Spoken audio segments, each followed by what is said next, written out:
The Otters yesterday were able to put an end to their 5-game losing streak, and they did so in emphatic fashion with a 21-4 win over the Gateway Series.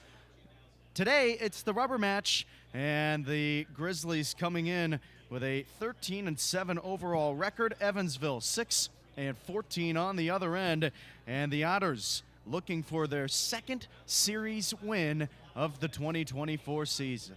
Greetings and salutations, everybody. Welcome to Grizzlies Ballpark here in Sauget, Illinois.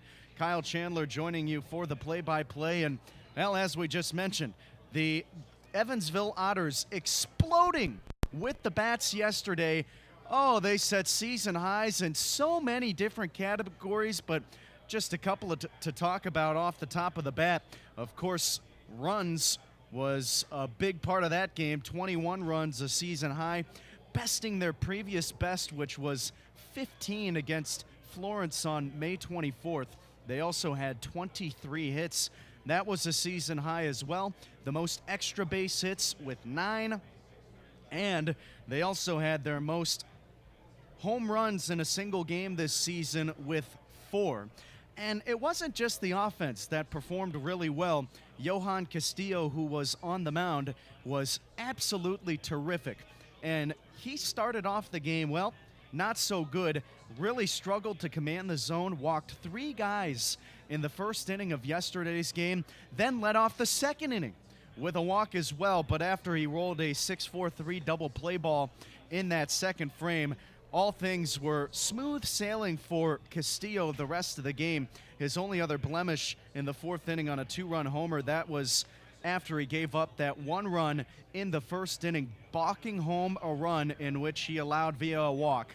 So after those 2 couple of marks, aside from that, it was such a terrific day for Castillo, and the pitching and offense will look to combine forces once again to put together another quality performance here against Gateway.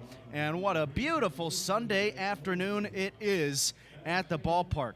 It is absolutely gorgeous. The last couple of days, we have had overcast skies, and, well, the sun wasn't really making an appearance, but Sergeant Sunshine out in full effect here today. And there's a couple of Toy Story-like clouds in the background out to our left, but other than that, it is clear skies. And again, sunny skies, 81 degrees, and the real feel 83. There is a little bit of a breeze blowing out towards dead center. It's not very hard, and right now the wind is clocking in at just about 4 miles an hour. It is come and gone in terms of its intensity, and as I say that right now, it's picking up a little bit of pace out in center field, but the wind has made its effect known here at Grizzlies Ballpark as well throughout this series, so we'll have to see what kind of effect that has today at the ballpark. We'll go through the starting lineups. First for the visiting Evansville Otters, again 6-14 on the year, picking up a much-needed win yesterday. Their starting 9 goes as followed. Blake Mosley leading it off. He's out at second base. Mason White, the center fielder, bats second. David Mendham out in right field, batting third. Yomar Reyes playing the hot corner. He cleans things up. Mike Peabody, the designated hitter, bats fifth. Batting sixth and playing first base, Anthony Calarco.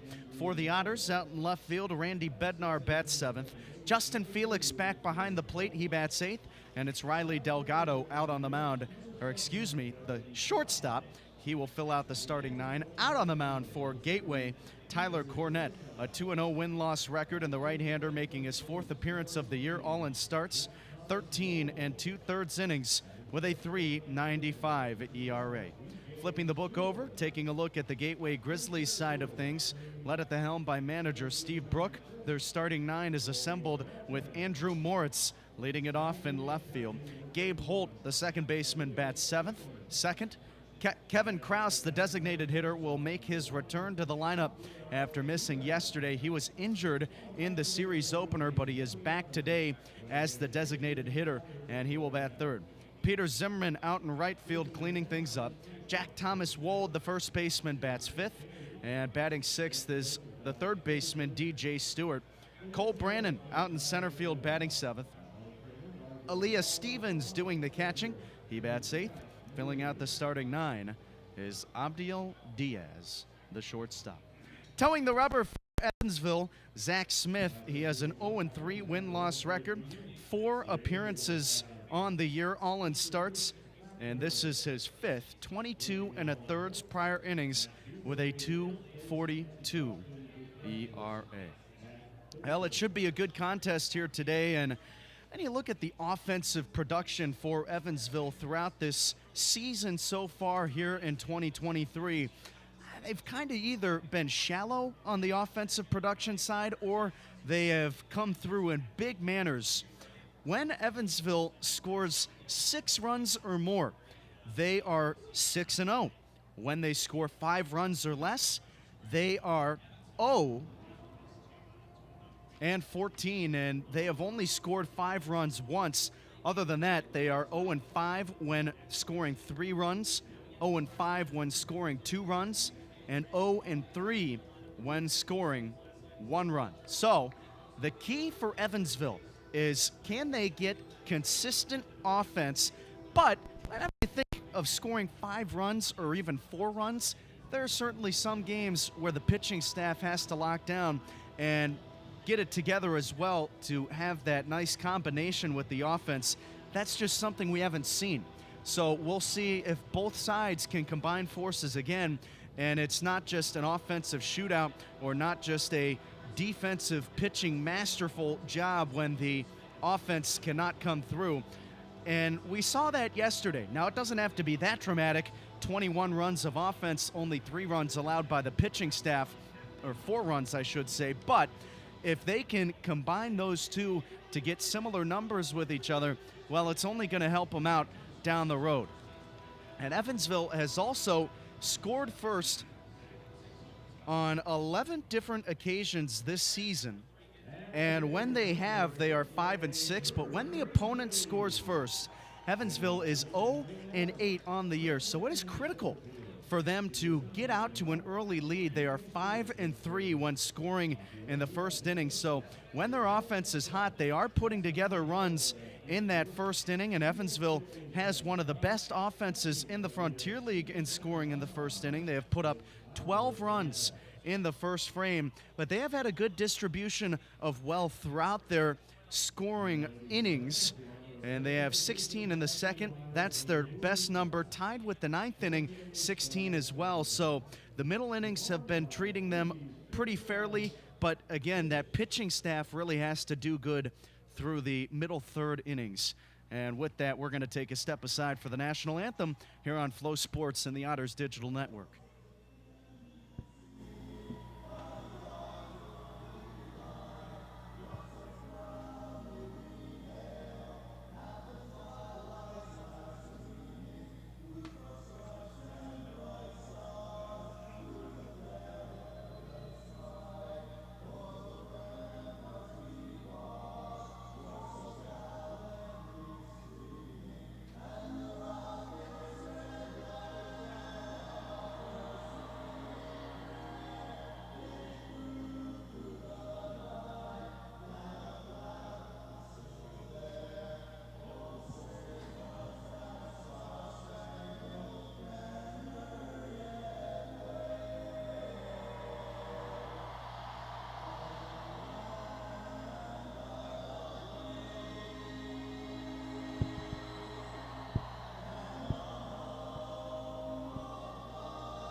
With today's national anthem, your host, once again today, will be the vivacious Cindy Daniel, and Cindy has a fancy like for me right now, so I'm going to call her Cindy.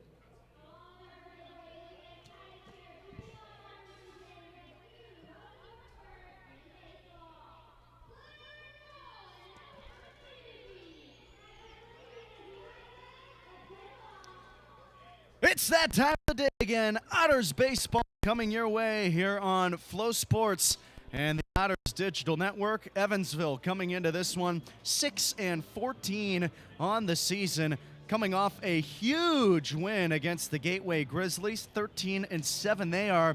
Last night, it was a 21-4 victory for the Otters.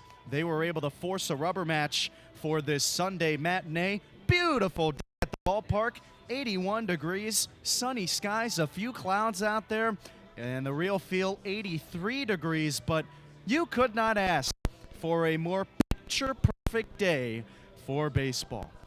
Park dimensions here at Grizzlies Ballpark, 301 down the right field line, and on the opposite end of the field, 318 down the left field foul pole, out toward dead center, 385. No markers toward the left and right center gaps, but there's an 18-foot wall that stretches all the way from the left field corner to about 20 feet or so past dead center, moving out towards the right field foul pole. So it is a small ballpark, and we've seen the fireworks fly here in this series already. Evansville with 4 home runs yesterday, and they had 9 extra base hits. We'll have to see if they can keep it going here today. Chris Fackler, our home plate umpire, he will call the balls and strikes. Out at first base, Matt Beaver, he's our crew chief. And our third base umpire is Justin Duplessis. Tyler Cornett toes the rubber for Gateway, a 2-0 win-loss record. This is his 4th appearance, all in the starting role this season. 13 2/3 prior innings with a 3.95 ERA.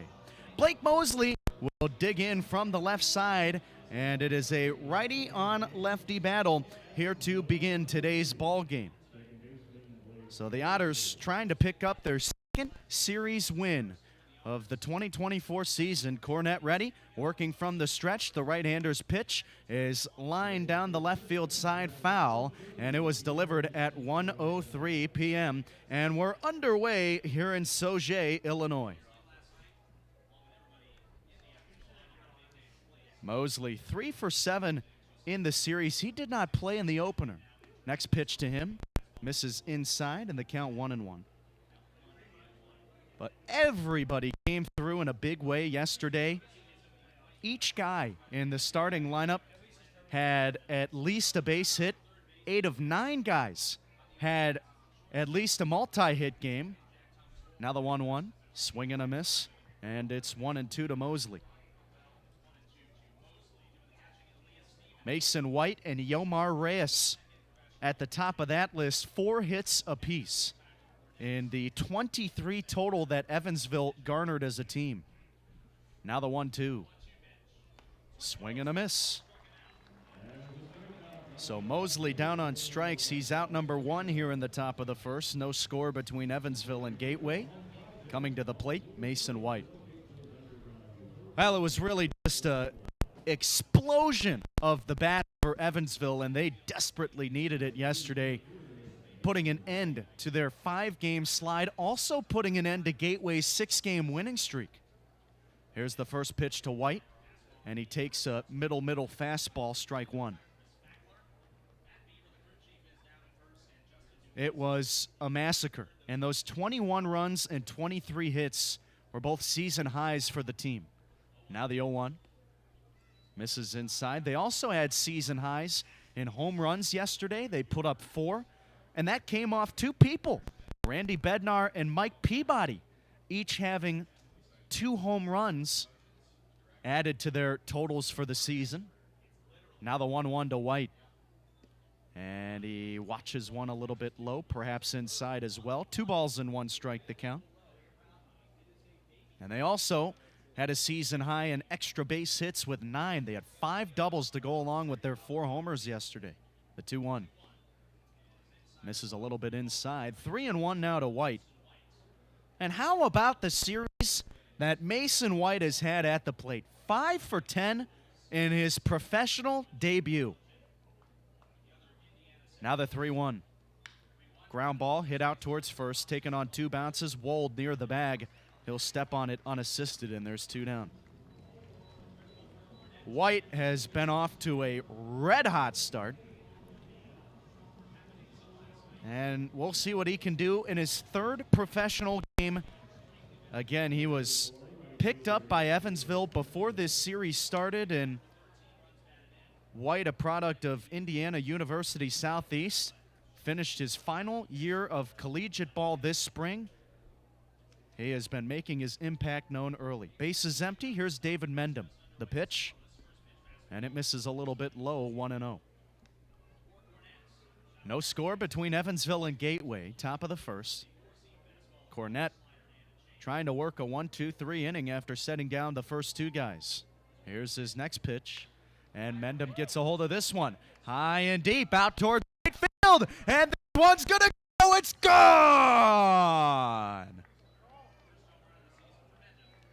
It was only a matter of time. And the guy who is first in the Frontier League in batting average picks up his first season home run. David Mendham makes it a 1-0 game, and the Otters will get on the board first here this afternoon.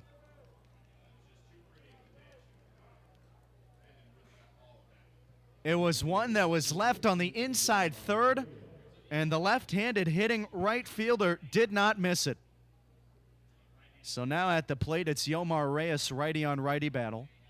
Cornett's first pitch, and it's in there for a strike, 0-1.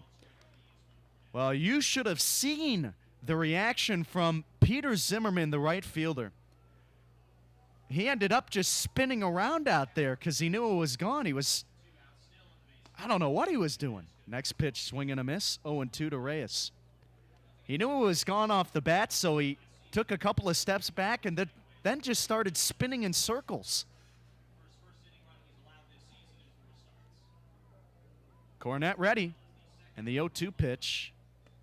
And Reyes went too far around on the check swing. That'll do it. A couple of strikeouts for Cornett here in the top of the first. David Mendham launching one over the right field wall to get Evansville a 1-0 lead. We'll head to the bottom of the first inning with Gateway coming to bat for the first time when we come back.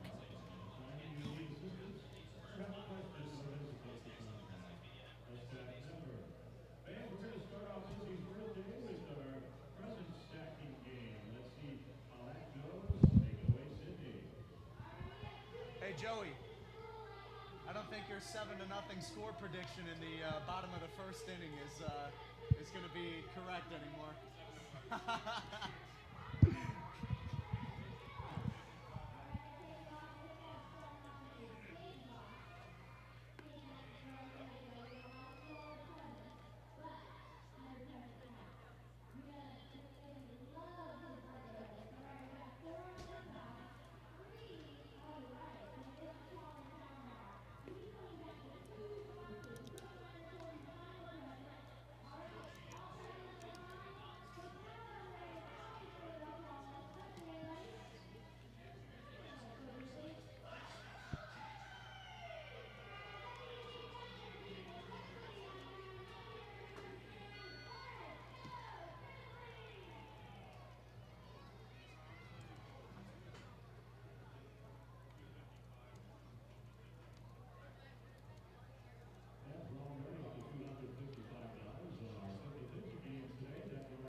Bottom of the first inning, and it is Andrew Moritz leading the game off for Gateway. Out on the rubber, Zach Smith 0-3 on the year, his 5th appearance, all in the starting role. 22 1/3 prior innings, a 2.42 ERA. First pitch misses a little bit outside, 1-0 to Moritz. Evansville leads it 1-0 over Gateway. A solo home run from David Mendham. He was due. And he got his first big fly of the year in the top of the first. Next pitch swung on, hammered high and deep to right, and this one's gonna go. So Moritz immediately tying this game. Now the score 1-1. And a couple of homers to the short porch and right to lead this game off. Well, there was no doubt about that one. And there typically never is here at this ballpark. It is a bandbox here at Grizzlies ballpark. And we have already seen a plethora of home runs fly out of the yard for both sides. So now it's Gabe Holt coming to the plate. Base is empty, nobody out. The pitch, and it misses a little bit outside, 1-0. Well, Smith has been one of the best in the Frontier League ERA-wise this season. He is 8th with that 242 marker. The pitch, and it's a breaking ball in there for a strike. 1 ball and 1 strike now to Gabe Holt.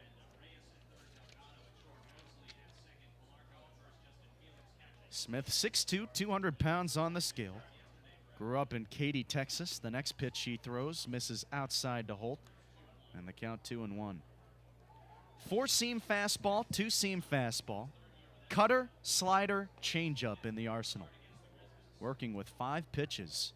Righty on lefty battle. He comes home, and it's sent to the left side out of play, foul. That goes over the concourse area.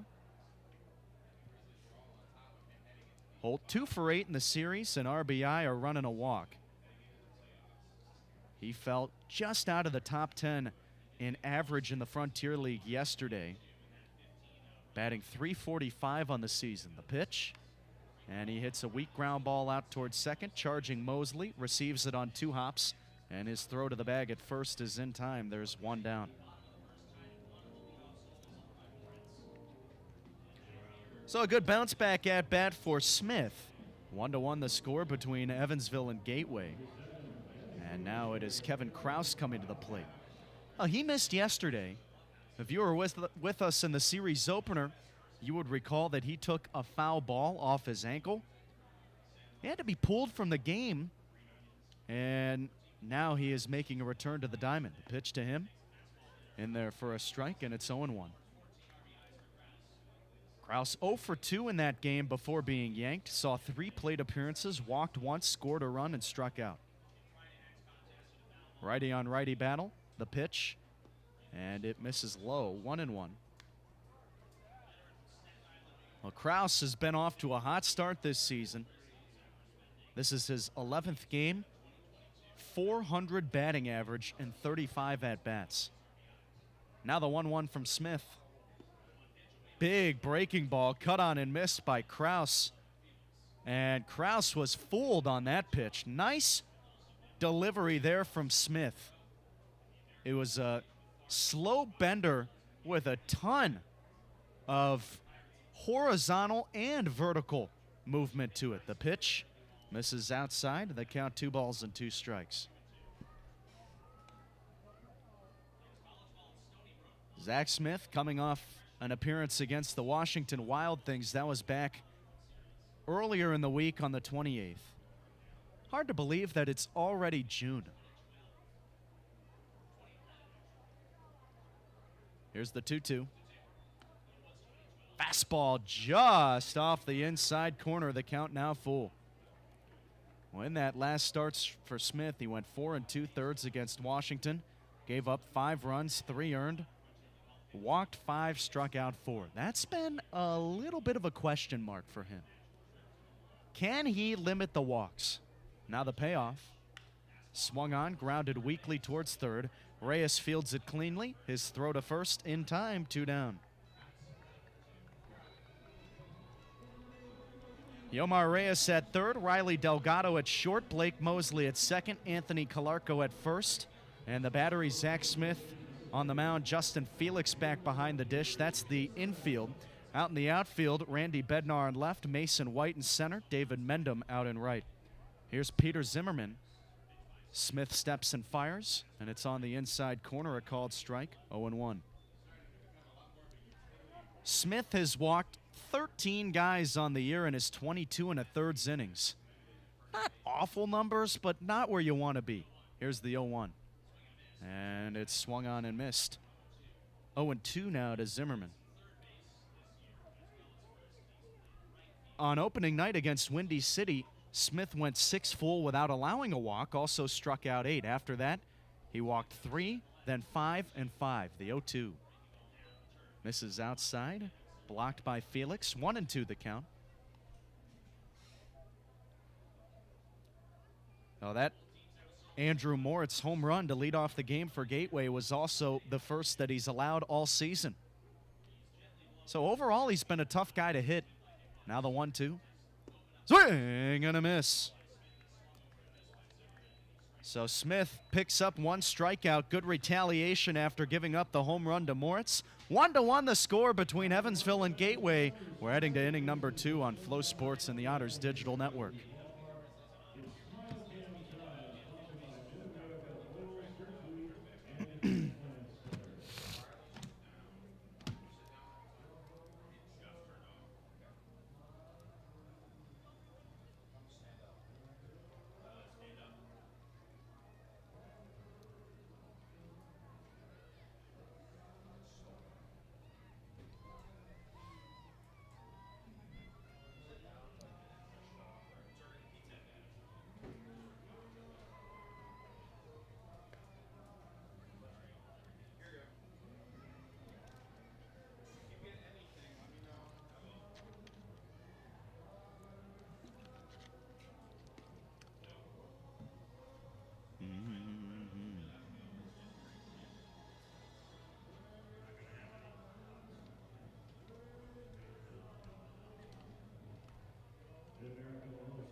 Tyler Cornett back on the rubber here to begin the top of the second inning. He will face Mike Peabody. In the outfield for Gateway, in left field Andrew Moritz, and center field Cole Brannon, and right field Peter Zimmerman. The infield from left to right, DJ Stewart, Abdiel Diaz, Gabe Holt, and Jack Thomas Wool. The battery, Tyler Cornett out on the mound, and Aaliyah Stevens back behind the plate. Peabody, 2 for 10 in the series, but both of his hits, home runs. He has 3 RBI, 3 runs scored, and a walk. Cornett did surrender that solo home run to David Mendham. That was in the first inning. That was the only damage done. Got the other 3 guys out. Now the pitch. And Peabody takes a strike on the outer third, strike 1.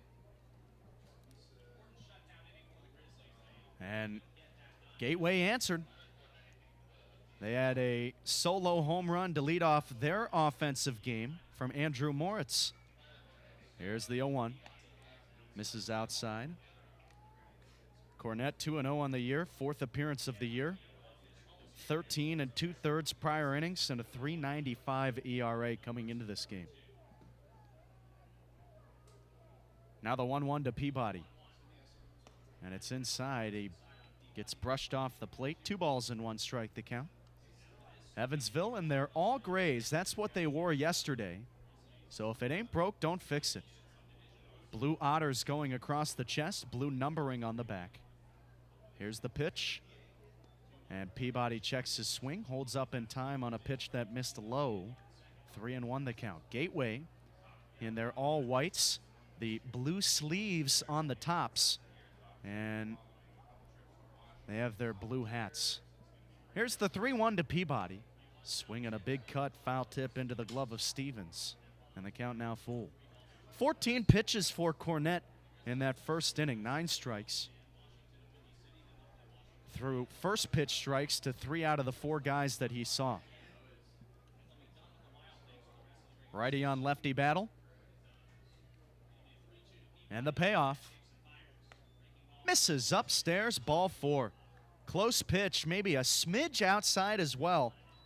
And Peabody will head down to first base on the walk. A leadoff base runner for Evansville. Top of the second inning, 1-1 your score. And it's Anthony Calarco coming to the plate. Calarco 3 for 10 in the series. A home run, 3 RBI, 3 runs scored, and 3 strikeouts. The pitch. And it's on the inside corner, a called strike, 0-1. Absolutely gorgeous day here at the ballpark. 81 degrees, sunny skies. The wind is blowing ever so slightly out toward dead center. Now the 0-1. Misses off the outside part of the plate. Evens the count for Calarco. Calarco, a big power bat for this Otters lineup. Here's the next pitch. Inside, and that almost got a piece of Calarco. Moved out of the way, 2-1. Even just watching Anthony take batting practice before the games this series, the bat speed and the power that he brings, even with wood. Next pitch swung on, and it's hit out towards right field. Backing up is Zimmerman out by the gap, and he makes the running catch. Well, Zimmerman did not get a good read off that baseball. We saw him misplay one yesterday, and so he had to scurry over to the right center gap, but he was able to track it down just in time, and Calarco is out number 1.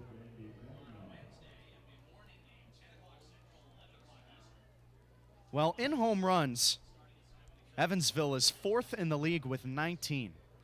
Calarco can be a guy to add a lot more to those totals. Here's Randy Bednar. Swing and a miss on the first pitch to him, 0-1. Runner on first, 1 down, 1-1 the score. And the same could be said with Bednar. It's interesting because Randy isn't the biggest guy on the field for an Otters lineup that has a lot of size to it. Now the 0-1. At the top of the zone, a called strike, 0-2. Bednar stands just 5'9", 195 pounds, but he has that short, compact swing, and it packs a punch. Here's the 0-2, and he takes it high, 1-2. Bednar tied for first in home runs in the Frontier League, 6 on the year, 10 RBI, 12 runs scored, and a couple of doubles. We're in the second, and the pitch. Swung on, smoke towards third. Taken on a hop, Stewart bobbles it, tries to recover, throw to first. In time, they got him. And there's nobody covering the bag at third, so Peabody will be able to get an extra 90 feet. So good heads-up base running by the designated hitter. And now he's 90 feet from scoring. Bednar retired on the 5-3 putout. Nice recovery by Stewart. The ball kicked towards the shortstop region off his glove. It was a smash toward him. He was able to knock it down and able to still recover in time. So Bednar out number 2. 1-1 the score. Here's Justin Felix. Righty on righty battle. Cornett's pitch. Misses low, blocked by Stevens. Evansville trying to win their second series of the year. Their only other series win coming against the Joliet Slammers when they played them at home. Now the 1-0. Big swing from Felix, couldn't connect. Evens the count. They will have a rubber match against Florence. That game was postponed on the 26th of May and moved unofficially to July 24th when that game got canceled to rain. And the 1-1 misses outside and low to Felix. 2-1 now. That would have been another chance for Evansville to garner their second series win of the year. But they will have to wait for that series finale. Cornett offers up the 2-1. Swing and a miss. Felix 1 for 6 in the series. He is caught now in every game here against Gateway. Usually McCauley is a guy that likes to mix them up. At least Green or Felix will catch in one of the games, but not this time. The 2-2. Misses outside on a fastball from Cornett. The count now full. Well, today, Felix and Smith on the mound have worked together all year, so there was just no way that Green was going to start. 3-2, 2 outs. Here's the pitch. Breaking ball, called strike 3. So Felix down looking, couldn't pull the trigger on an inside curveball, and that'll do it here in the top of the second. One stranded for Evansville, none across. And your score, the Otters won, the Grizzlies won. We're heading to the bottom of the frame here on Flow Sports and the Otters Digital Network.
Zach Smith back on the rubber, and he will face Jack Thomas Wold here to begin the bottom of the second inning. 1-1 between Evansville and Gateway. Wold had a monster day in the series opener, putting together a 4-for-5 performance with 2 home runs. Now the first pitch to him misses outside, 1-0. On the series, 5 for 8, 6 RBIs, which all came in that series opener. 3 runs scored, a walk, and a strikeout. Righty on lefty matchup. Here's the 1-0. And it's a check swing. Wold goes too far around, according to our third base umpire, Justin Duplessis. And the count 1-1. Smith threw 17 pitches in that first inning. 10 went for strikes. Gave up the solo homer to Andrew Moritz, but then set down the next 3. Here's the 1-1. Swung on, weakly rolled down the first base side foul. And we'll try it at 1-2. Wold, a .343 hitter on the year. 5 homers, 15 RBI, 12 runs scored, and 3 doubles. Smith, the right-hander, kicks and deals. And the 1-2 is a breaking ball that misses low, evens the count. Series finale here this afternoon between Evansville and Gateway, and then the Otters will head home for a 6-game homestand next week. The 2-2 coming. Swung on, popped up down the left field side. Reyes giving chase. He's by the Otters. Bullpen slides into the wall. Couldn't make the catch. And Reyes down on the field now with his legs kicked up in the air down by the left field wall. Now he's rolled over on his stomach, immediately running out Catherine Fonts, the athletic trainer. Oh boy, this is not good. Reyes tried to make an athletic move, sliding into the wall, and Reyes now rolling over on his back. He has gotten up, so he is sitting up, legs still kicked out in front of him. And the baseball landed behind home plate in the Otters bullpen. Reyes slid into the wall, couldn't make the catch. And the big man seems to be okay, shaking it off, giving a couple of leg kicks to himself to try and shake it out. And it looks like he's going to stay in the game. Well, Reyes, not a guy that you want to lose. Because who else are you going to plug in at third base? Reyes has been the guy all year long. Now the 2-2 home. Swing and a miss. Wohl down on strikes. He's out number 1 here in the bottom of the second. 2 strikeouts on the afternoon for Smith. Bases empty. 1-1 the score. Here's DJ Stewart. Donovan Williams had 1 start at third. Now, that was earlier in the year, but other than that, Reyes has started in now the other 20 games. First pitch, swing and a check swing. Stewart went way too far around. It was a pitch that was well low below the zone, but it's 0-1. Righty on righty battle. Here's Smith's delivery. Fastball misses high and away. So Reyes has been invaluable defensively at that third base bag. And he has been for the last couple of seasons for Evansville. Now the 1-1. Swing and a miss. Big cut there from Stewart.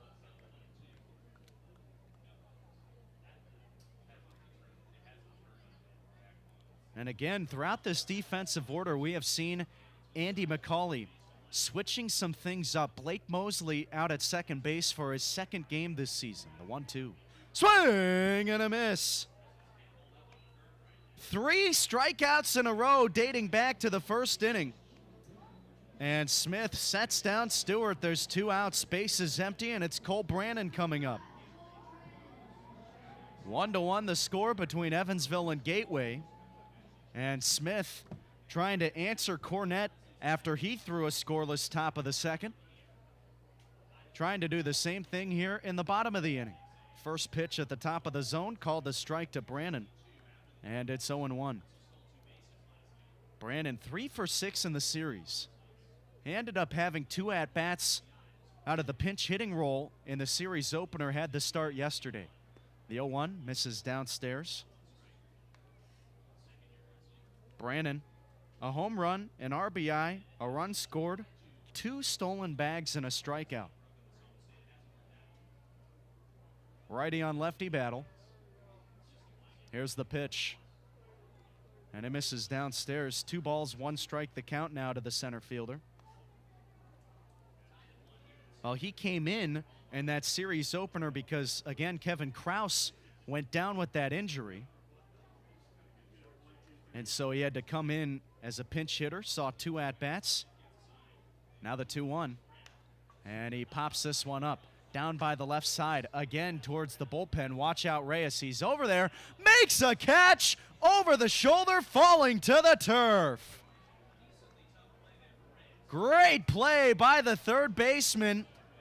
Was a little bit more cautious after running into the wall earlier in the inning. He had plenty of room out there. It wasn't quite toward the bullpen, but still playing it safe. And he was able to make a football-style over-the-shoulder catch while falling to the turf. And that'll do it. Here in the second, a 1-2-3 inning for Smith. Sets the Grizzlies down in order. And we'll head to the third. 1-1 your score between Evansville and Gateway on Flow Sports and the Otters Digital Network.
Top of the third inning, 9-1-2 in the order. We'll begin with Riley Delgado for Evansville.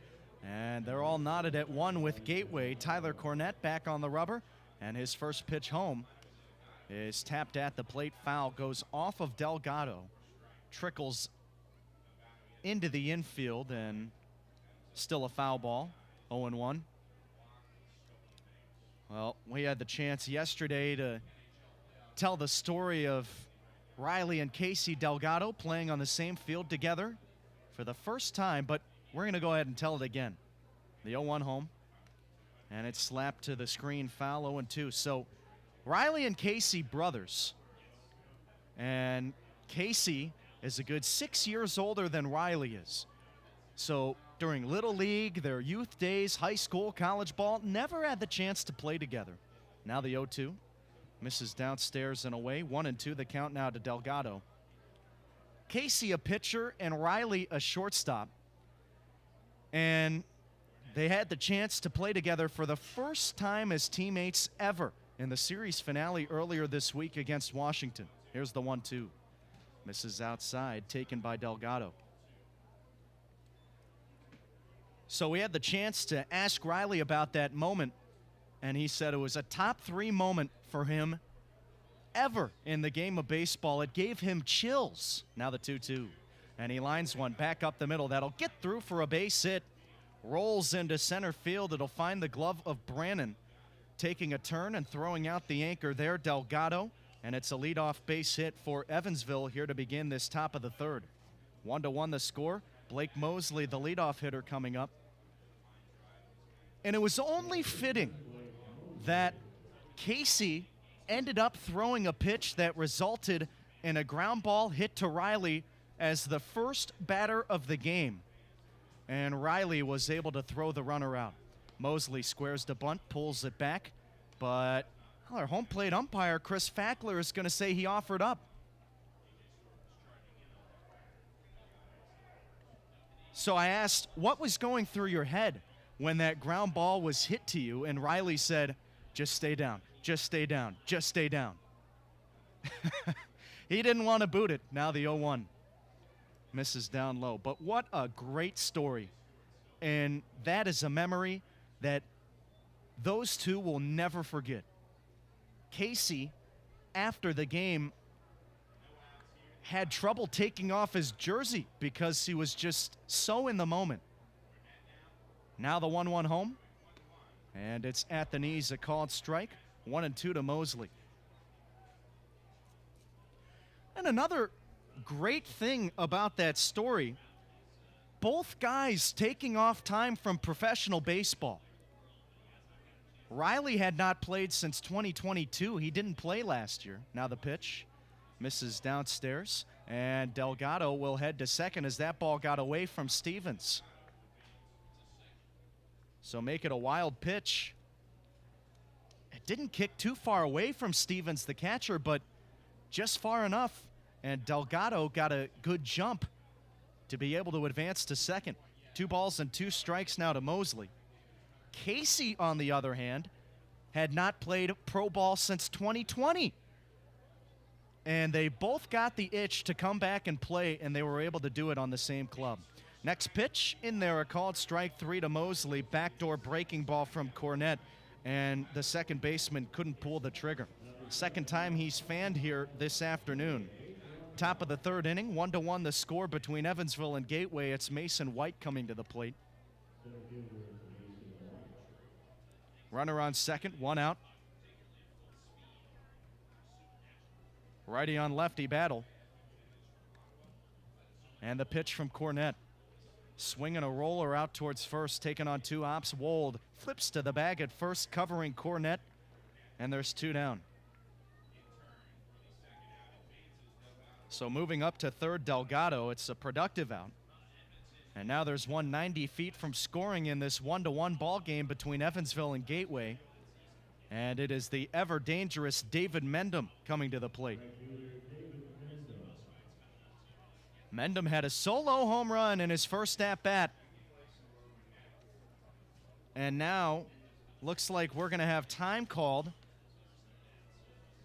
And it's going to be Nick Kennedy the pitching coach coming out for a mound visit. Well, I'm sure that everybody on Gateway knows who's at the plate right now. Mendham launching his first home run of the year in that first inning to get Evansville on the board first. What can't you say about the offensive production from David in this 2024 season? Again, the one homer, now 14 RBI, 11 runs scored, 8 doubles and a triple. He has been phenomenal. And he's the best hitter in the Frontier League. The meeting is over, and the pitch to him on the outside corner, a called strike, 0-1. 1-1 the score, top of the third, 2 outs, and a runner on third, righty on lefty battle. Cornett trying to evade danger here, his 0-1 home. On the outside corner, same spot, same result, 0-2 now to David Mendham.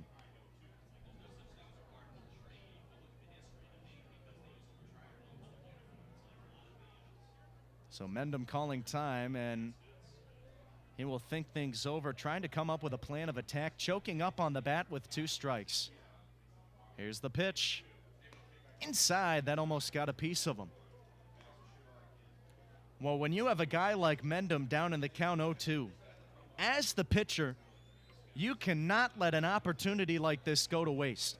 But that does not mean you cannot pitch him without care, because Mendham will make you pay. Now the 1-2, and it misses downstairs. Good take by the right fielder, evens the count, and the deuces are wild.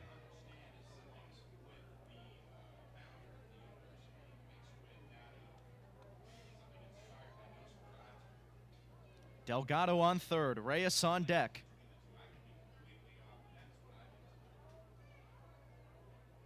Now the 2-2 home. Breaking ball, slap foul to the left side, out of play. That'll be a souvenir, and we'll try it again at 2-2. Well, that is a nasty pitch from Cornett. Looks like a slider. Tried him with the back door, and that's what great hitters do. Spoil off the bad ones until you get one good enough to do something with it, and it all stems from choking up on the bat.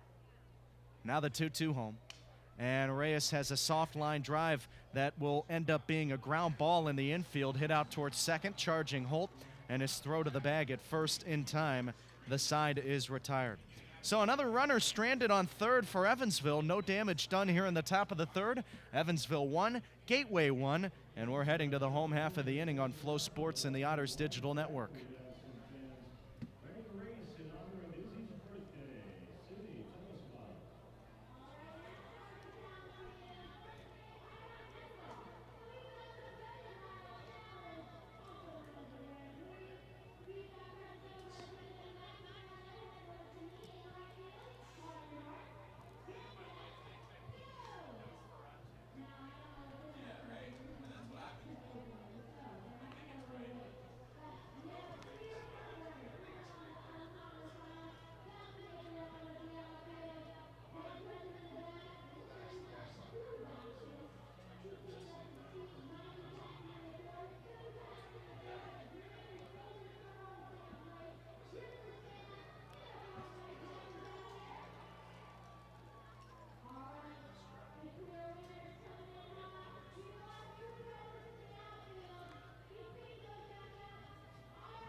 Zach Smith out there for his third inning as the starter. 1-1 the score between Gateway and Evansville. And it is Aaliyah Stevens, the catcher, leading things off here to begin play. righty on righty matchup, and Smith towing the rubber. His only mistake up to this point, a solo homer to Andrew Moritz to lead off the game for Gateway. Here's the pitch to Stevens, and he watches one outside, 1-0. Well, earlier in the game, we said that a key for Smith is going to be limiting the walks. He has not given up one yet, and he has also struck out 3. The next pitch, swung on and missed, and the count is 1-1 now to Stevens. Smith signed by Evansville in the summer of 2022. That was halfway through the season. The right-hander deals, and it misses low on a breaking ball. 2-1 the count now to the catcher. He saw 28 innings of action, pitched really well in that 2022 year. Last year he came back to the team and was asked to do a lot for Evansville. Now the 2-1. And it's sent back to the left side of the screen, foul. 2-2 the count now to Stevens. He threw in over 108 innings, had a 4.57 ERA. And it was overall a pretty good campaign for him. With how much he had to do, he'll be looking to improve those numbers at the end of this year. The next pitch fouled into the Otters' third base dugout, and we'll try it again at 2-2. He's already off to a good start. Again, that 2.42 ERA. One of the best in the Frontier League. But after he throws his last inning with Evansville this year, I'm sure he would like that overall number to be a little bit lower. 2-2, tapped foul at the plate. We'll try it again.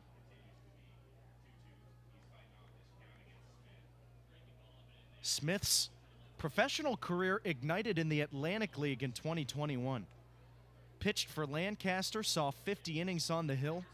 Didn't do so great. He's ready now. And the 2-2 home. Misses a little bit low, the count now full. He then saw time with Missoula in the Pioneer League. Similar result to his prior club, Lancaster, was released and then picked up by Evansville. And something just clicked. Now the pitch. And it's swung on, launched into left field. This one is deep, but playable for Randy Bednar. And he's there to put it away. There's one down. So Stevens retired on the flyout. Here comes Abdiel Diaz. And I think you can credit Smith's success to Max Peterson, the pitching coach. Peterson has put together an impressive tenure throughout his time with Evansville. And he has helped a lot of guys get their careers back on track or jumpstart their careers in the right direction. First pitch misses away to Diaz. And the count 1-0. 1-1 the score between Evansville and Gateway, bottom of the third. Righty on lefty matchup. Now the 1-0. Just off the inside corner, 2-0 now to Diaz. Well, Peterson had some affiliated experience as a pitcher himself. Pitched in the Frontier League as well. So he certainly knows what he's doing, the 2-0. Misses outside, another fastball from Smith, 3-0 now to Diaz. Evansville is very lucky to have a guy like Max Peterson as the pitching coach. Here's the next pitch. And the 3-0 just catches the outside corner. Tickled the black, and now it's 3-1. Diaz, 2 for 7 in the series. A home run, 3 RBI. 2 runs scored, a walk, and a stolen base. Smith ready, he deals. And it's a breaking ball a little bit high, so that's the first walk of the game surrendered by Smith. And Diaz will head down to first base. He's a 1-out base runner. So the lineup will turn over now. Andrew Moritz, the leadoff hitter, coming to the plate. He led off the game with a solo homer in that first inning. And I'll tell you what, he needed that desperately, because in the first 2 games of this series, Moritz was hitless 0 for 9. 1-1 the score. And the pitch is sent to the left side of the screen, foul. That bounces right in front of the Evansville dugout. And Steve Brook, the third base coach, starting to make his way over there until Mike Peabody gets it instead for Evansville. So the count 0-1. Now the 0-1, first to throw to the bag and back in safely Diaz. Moritz and Mendham putting together the only run production for both sides here this afternoon. Couple of solo homers for each man. Now the 0-1 misses down low. Nice block by the catcher Felix. And they count 1-1 strike to Moritz. Well, Felix has been working with Smith since Zach was signed in that 2022 season as the catcher, the 1-1. And it misses a breaking ball inside, 2-1. They have a great rapport together. And that's nothing against Jake Green, who is the other catcher for Evansville, not appearing today. Green certainly a great catcher in this Frontier League, especially defensively. Now the 2-1 pitch. Swung on, grounded out towards first. Charging is Calarco. His throw to second for 1 in time, and the relay to first not in time. So it's a 1-6 put out. Moritz able to beat out the double play ball. He stands on first. And the 3-6 put out makes it 2 down in the inning. Diaz heading back to the dugout, and coming to the plate, Gabe Holt. 1-1 the score. Runner on first for Gateway. Righty on lefty matchup. Now the pitch. And it's on the outside corner, a called strike, 0-1.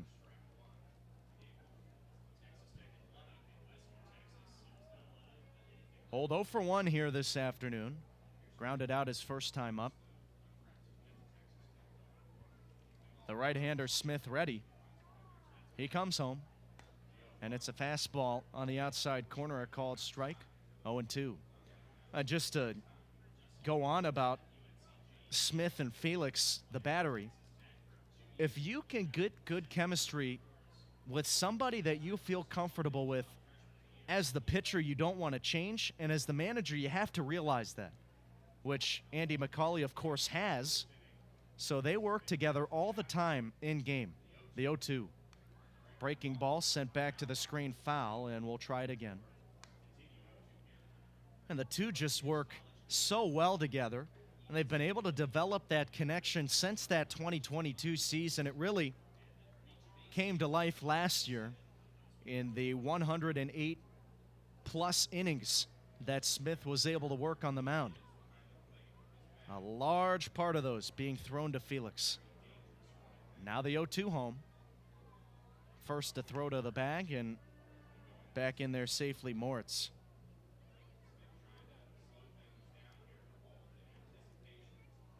Holt, a .345 hitter on the year for Gateway. Smith ready from the set, glove at his chest, he deals. And here's a soft line drive into left field. This is sinking quickly, it's gonna fall. So this bottom of the third will continue, and Holt just slapped the bat out there on a outside pitch from Smith, and he got rewarded for it. So 2 down in the inning, runners on first and second, and here is Kevin Krause at the plate. A dangerous hitter, and Smith will have to be careful pitching to this guy. Krause 0 for 1 here this afternoon, 0 for 3 in the series again. He missed yesterday, but on the season, coming into this game, hitting .400. The first pitch to him misses inside, 1-0.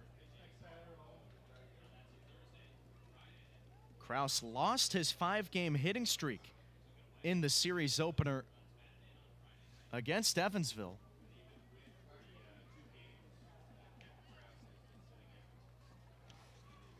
Now the next pitch home from Smith. And it's off the glove of the catcher, Felix. Trying to go to third. Moritz, throw to the bag. They got him! Moritz getting way too aggressive on the bases. And that ball was off the glove of the catcher, Felix, but it stayed right at home plate. What in the world was Moritz doing? A base running mistake. The lights were on, but nobody was home, and it cost Gateway the inning. So 3 in the books. We'll head to the 4th. 1-1 your score between the Otters and Grizzlies here on Flow Sports and the Otters Digital Network.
So Andrew Moritz's cardinal sin, committing the 3rd out at third base, moves this game to the top half of the 4th inning, and the score 1-1 between Evansville and Gateway.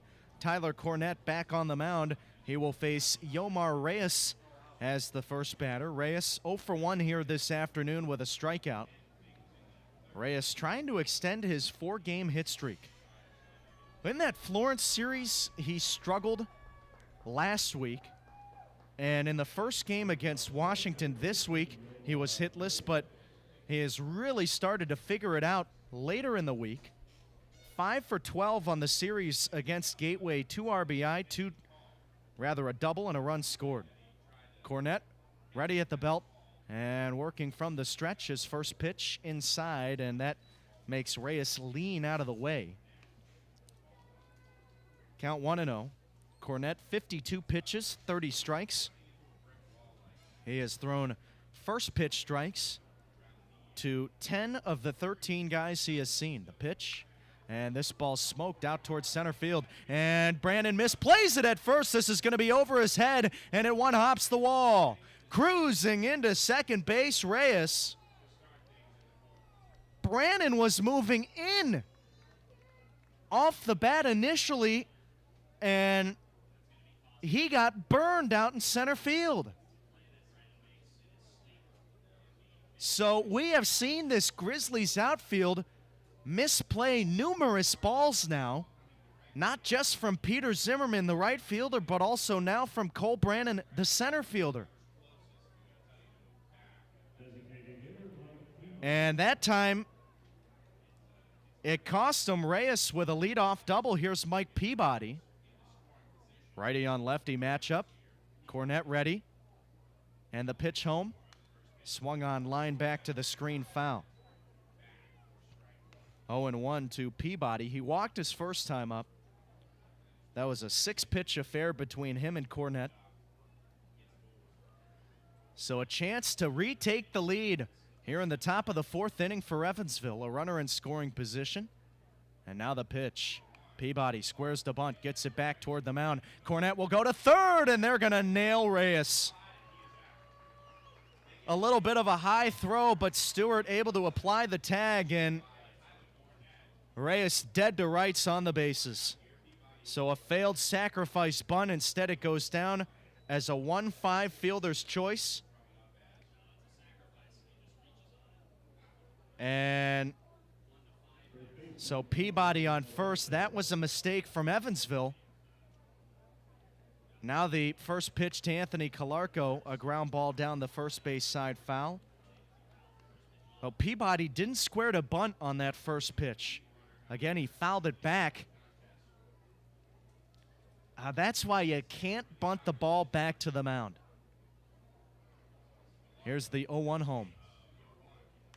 And it's sent out towards left center. This is going to be trouble. On his horse, Moritz, he's at the wall. And this one will bounce off the top of the wall. And Calarco slides in safely with a double.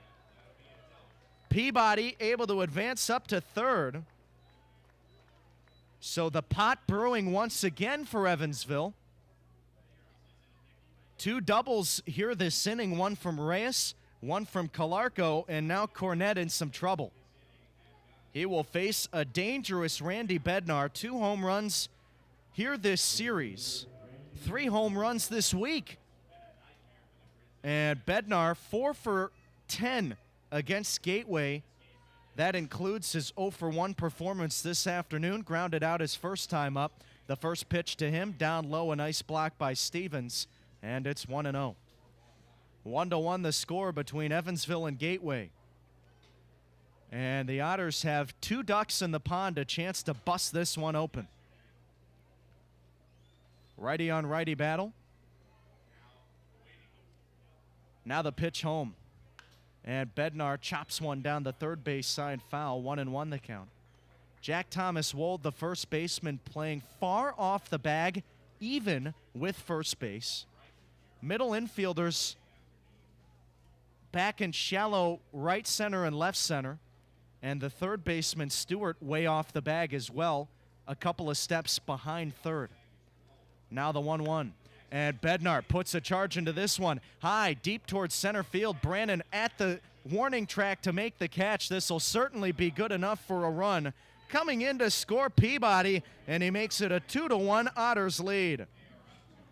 Moving up to third is Calarco. Bednar with his 11th RBI on the sacrifice fly. And he gets the job done. There's 2 outs in the inning now. And now it'll be Justin Felix coming to the plate. Felix 1 for 7 in the series. He struck out his first time at the plate looking. And a good opportunity for the Otters to get that run home on third. They have already stranded 2 runners on third base here this afternoon.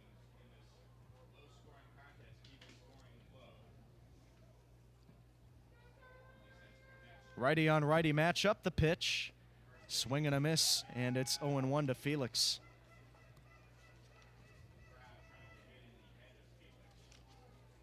Well, Evansville situationally coming into this game, hitting .241 with runners on base on the year.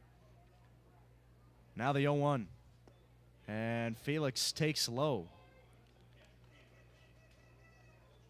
Their team average with 2 outs, hitting a respectable .250. Felix trying to come through with a big knock to extend the Otters' lead. The pitch. And it misses inside. A fastball from Cornette.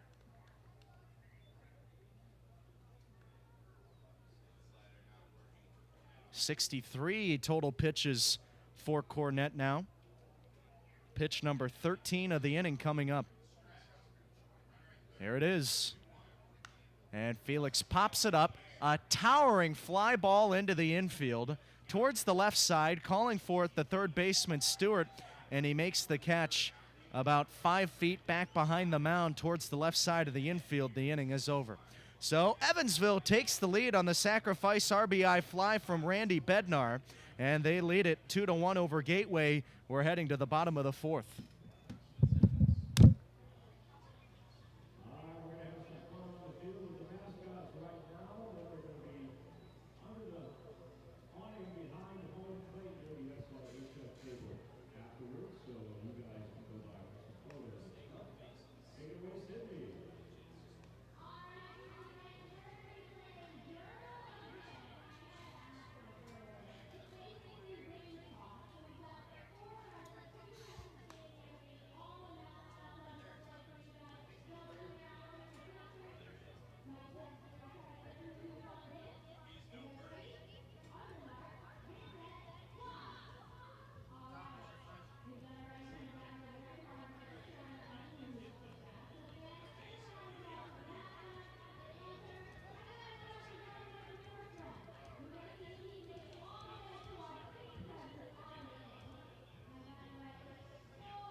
Bottom of the fourth inning, and it's Kevin Kraus leading things off.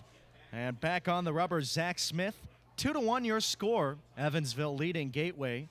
Kraus 0 for 1. He grounded out his first time at the plate. And the pitch to him. Breaking ball on the outside corner, a called strike 0-1. Well, Kraus was at the plate to end the third inning, but it was a boneheaded base running move from Andrew Moritz, which cost Gateway the inning. Now the 0-1 home. And it's in there, a breaking ball, called strike 2. Moritz tried to go to third on a ball that tipped off the glove of the catcher, Justin Felix. It stayed right at his feet. And Moritz just got way too aggressive. Now the 0-2. Breaking ball misses outside.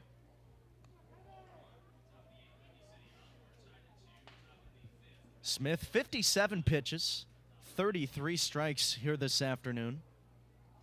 He has looked sharp, and his only blemish, that solo home run to Andrew Moritz. He's ready. He twirls and deals. Just off the inside corner. By a whisker. That one was inside. And now the count 2-2 to Kraus. Kraus, a dangerous hitter at the plate. Righty on righty matchup. Now the 2-2. Swung on, hit out towards short, taken on a backhand. Delgado in shallow left. Strong throw across the diamond. And they're able to retire Kraus.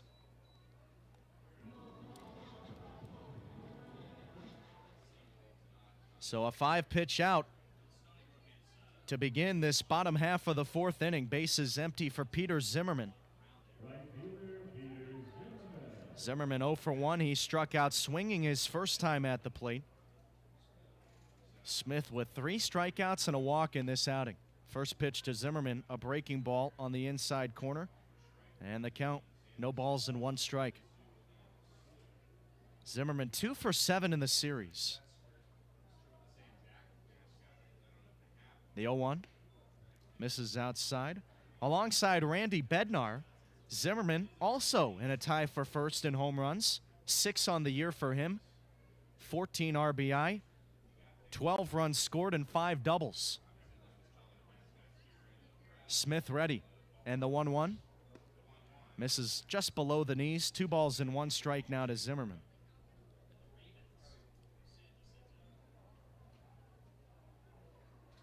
Well, 2 through 6 in the order for Gateway can do some serious damage at the plate. Now the 2-1. And it misses inside. They offer power. They offer average. They can walk.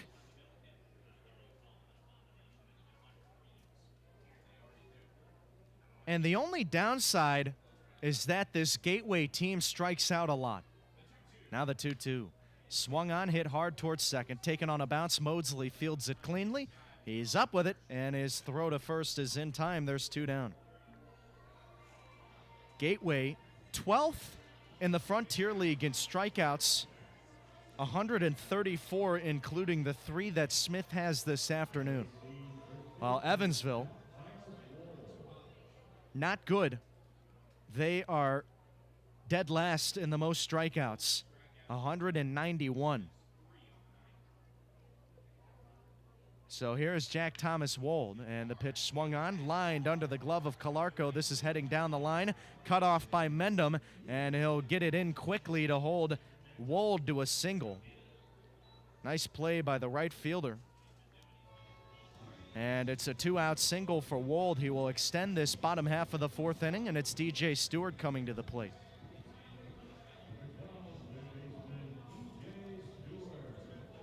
Stewart 0 for 1. He struck out his last time up. Stewart 6th in average in the Frontier League coming into this game. The pitch to him misses low, 1-0. Batting .359. .389 on base, .538 slugging. He already has 1 home run this series. 2-1 the score. Evansville leads. Now the pitch. And it's on the outside corner to even the count. Well, Stewart had a monster series the first time that he saw Evansville. That was when Gateway was on the road. Was 4 for 10 with a home run, couple of RBIs, and a couple of runs. The pitch misses outside, and Felix kicking to his right to block that pitch. 2 balls and 1 strike now to Stewart. Stewart has moved all over the order this series. Batting 6th here this afternoon. Now the 2-1. Swing and a miss. Went after one that looked a little low. And the count now 2-2. The deuces are wild. Runner on first. We're in the bottom of the 4th. Mr. Flagpole is still blowing slightly out towards center field. Outfield playing deep. Infield also playing deep. And now the pitch. Breaking ball misses a little bit low, perhaps inside as well, and the count now full. A beautiful day here at Grizzlies Ballpark. What a small crowd on hand today. We have seen that all series long. Here's the payoff home. Runner goes and pitches outside, ball 4. So, second walk of the game issued by Smith. And that'll put runners on first and second now for Gateway. Second inning in a row that they have had runners on first and second. 2 down in the frame. And it's Cole Brannon coming to the plate. I'm not sure if this is a ballpark that typically doesn't draw well, but yesterday, a total of attendance of 1,305, and the night before, 975. Here's the first pitch to Brandon. On the outside corner, a called strike. And it's the weekend series, so you would think that more people would come out for the weekend series than they do for the weekday series. That's a really nice ballpark here in Sauget. The 0-1. And it misses outside. Gateway has been playing well this season. And this is a ballpark that deserves more fans than we've seen here in the last series. Now the 1-1 pitch. Breaking ball just off the outside corner, 2-1. Brandon flew out his first time up. 3 for 7 in the series, a home run and RBI. 1 run scored and 2 stolen bags. Here's Smith's 2-1. Swung on and hammered high and deep to right, and this is going to go down as a Grizz bomb as it clears the short porch and right, and it's gone.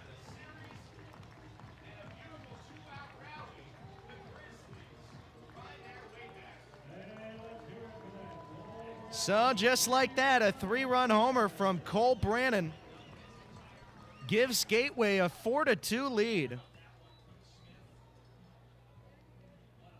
Well, that one cleared the lawn. That would have been gone at a lot of ballparks. It was a missile sent out of here, and it left in a hurry. All the damage coming with 2 outs here in this bottom of the 4th. Here's Aaliyah Stevens.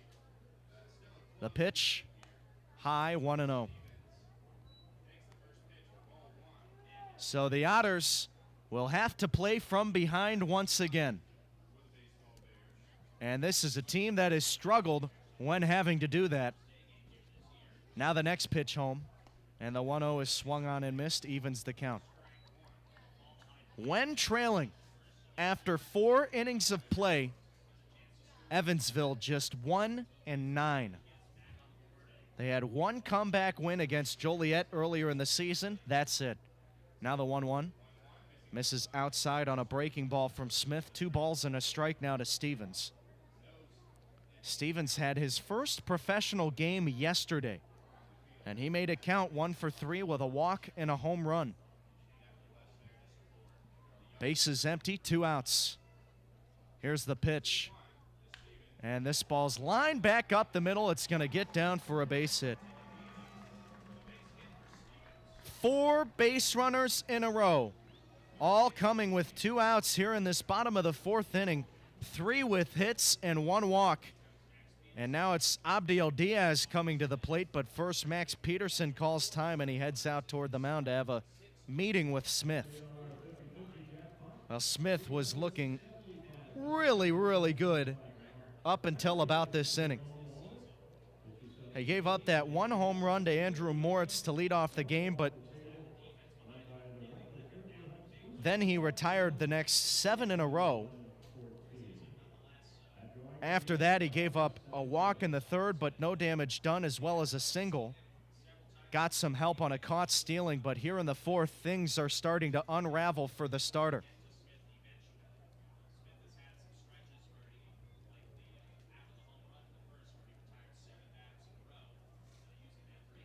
So it's a short meeting from Peterson, and now we're ready to go. A runner on first, 2 down. Bottom of the 4th inning, 4-2 Gateway. And Abdiel Diaz, no official at-bats, 1 plate appearance, he walked. The pitch, and it misses outside, 1-0. Well, Smith starting to labor here in this 4th inning. 26 total pitches here in this 4th frame. He's ready, he deals. Fastball in the inside corner, called the strike. And Diaz backing out of the way of that pitch, but it found the corner. Gateway leads it 4-2. A 3-run homer this inning from Cole Brannon was the difference in this one. 1-1 on the inside, or rather the outside corner. Called the strike, and it's now 1-2 to Diaz. So Smith trying to play damage control here, 2 outs. Now the 1-2. Breaking ball called strike 3. That'll do it. 4 in the books from Grizzlies ballpark. We're heading to the 5th. Evansville gave up the 3-run homer. Zach Smith allowing Cole Brannon to send 1 yard out past the right field wall. And your score, Gateway 4 and Evansville 2.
Top of the 5th inning, and Evansville has some work to do. They trail 4-2 to Gateway.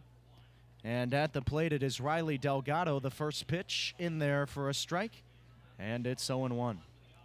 Delgado singled his first time at the plate. And Tyler Cornett back on the rubber for Gateway. The 0-1 swung on and skied into center field. Medium deep, Brannon camping under it. And he's there to put it away. There's 1 out. So that'll turn the lineup over. And now coming to the plate, the leadoff hitter, Blake Mosley. 66 pitches for Cornett. He has thrown 41 strikes and 14 first pitch strikes. Righty on lefty matchup. Mosley 0 for 2, 2 strikeouts. Now the pitch home. Swung on, shot through the right side. That gets through for a base hit. So Mosley, a 1-out base runner for Evansville. That'll bring up Mason White. 4-2 your score. And the difference in this one, a Cole Brannon 3-run missile over the right field wall in the last inning for Gateway. And they were able to go from trailing 2-1 to up 4-2. Mason White 0 for 2 here this afternoon. Here's the pitch. Misses a little bit outside, perhaps low, 1-0. Well, again, Evansville doesn't have a good track record when trailing, but when you're playing at a ballpark like this, anything can happen. Now the 1-0. Swung on, shot back up the middle, ricocheted off the mound toward Diaz at short, steps on the bag for 1, relay to first, in time, they got him. 6-3 double play, and that'll do it here in the top of the 5th, a quick inning, and despite the 1-out base hit from Mosley, Cornett still faces the minimum. We're heading to the home half of the 5th on Flow Sports and the Otters Digital Network, with Gateway leading Evansville 4-2.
Top of the order for Gateway here to begin this bottom half of the 5th inning. And they lead it 4-2 over Evansville. Andrew Moritz digs in from the left side. And Zach Smith, the right-hander's first pitch. On the outside corner, a called strike, 0-1. Smith gave up that 3-run homer to Cole Brannon in the last inning. Second home run that he has allowed here in this ball game. The other one to the guy at the plate, Moritz. Here's the pitch. Misses outside. 1 ball and 1 strike. Now keep in mind, Smith has not allowed a home run all season until this afternoon. Gateway getting to him on 5 hits. The pitch misses just off the outside black. 2 balls and 1 strike now to Moritz. And Evansville also matching Gateway's hits, but the Grizzlies with a 4-2 lead. The pitch is swung on and sent back to the screen, foul. 2-2 the count. Moritz 1 for 2 this afternoon. Grounded into a fielder's choice his last time up. And then again, that home run in the first, that was his 3rd of the year. The 2-2. Inside, just off the corner. Well, Justin Felix ready to throw that down to third. He felt it was strike 3, and feels like Chris Fackler has been squeezing the zone a little bit. Now the payoff. Misses down low. At the beginning of the game, Smith was getting those calls. Now he is not. So it's a leadoff base runner. Here comes Gabe Holt. Grizzlies lead it 4-2, bottom of the 5th. Holt drafted by the Milwaukee Brewers in the 7th round of the 2019 draft. Competed at Texas Tech University during college. And he put together an impressive tenure with Tech. And that set him up for the draft. Runner goes on the first pitch. Ground ball swung on through the left side, base hit. Reyes was playing in, maybe expecting bunt from Holt. Instead, one goes right by him and into left field. It was hit hard off the bat of the second baseman, and he has his second single here this afternoon. Nobody out in the inning. Here's Kevin Kraus, first and second for Gateway. That season in 2019 for Holt at Texas Tech, he finished second in the Big 12 with 83 hits and led the conference in stolen bases as well. So now it's the first baseman Calarco playing in. Now he'll back up. The pitch to Kraus, swung on, lifted in the air towards center field. And a slow read for Mason White, and he's not able to get there in time. Should have been an easy out, number 1. Instead, the bases are loaded. So both outfielders, Mason White and Cole Brannon, not able to read the ball properly out in center field here today. And they have both given up base hits that should have been outs. That one was weakly hit in shallow center, and White kind of stood there for a couple of seconds before trying to get on his horse to get that ball, and then he let up, and it landed right in front of him. So Max Peterson heading out toward the mound, and Zach Smith in some trouble here. There's a right-hander down in the Otters bullpen warming up. And the bases are loaded for Gateway. Well, luckily for Evansville, the Grizzlies have been abysmal hitting with the bases loaded this season. They are just 1 for 14 when they have 3 runners on. They lead it 4-2. First pitch to Peter Zimmerman. Ground ball hit to the third base side, foul, 0-1. That is a really tough hit to give up there for Smith. The inning started with a walk to Moritz and then back-to-back singles from Holt and Kraus, and here we are. Zimmerman 0 for 2. And the 0-1 home. Misses little low. And it's 1-1. Middle infielders playing back. Calarco at first on the cut of the infield, and Reyes also playing back. Here's the 1-1 pitch from Smith. Misses down low and inside. 2-1 the count. Zimmerman a strikeout his first time at the plate. He grounded out his last time up.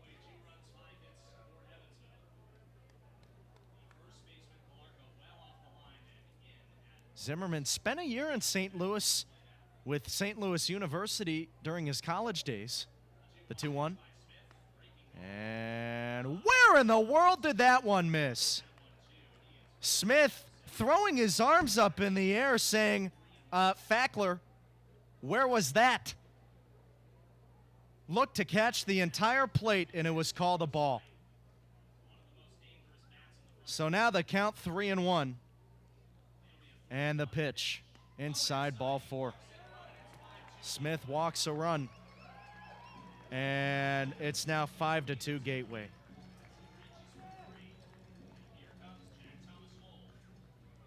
I have tried this year to not get on the umpires as much as I did last year. But that is unacceptable from Chris Fackler. Where in the world did that one miss? And it cost Evansville a run. We'll make a call to the bullpen. Day for Smith is over. More information on the reliever to come. It is Gateway 5 and Evansville 2 in the bottom of the 5th.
John Beamer on to pitch for Evansville. Bottom of the 5th inning, and the day for Zach Smith is over. Bases loaded for the Grizzlies, and the first pitch misses outside, 1-0. At the plate, Jack Thomas Wold, 1 for 2, a single and a run scored in the 4th inning. Nobody out here in this 5th. The 1-0. Breaking ball misses away. 4 innings of work for Smith. 5 runs earned so far, but he is responsible for Holt on 3rd, Krause on 2nd, and Zimmerman on 1st.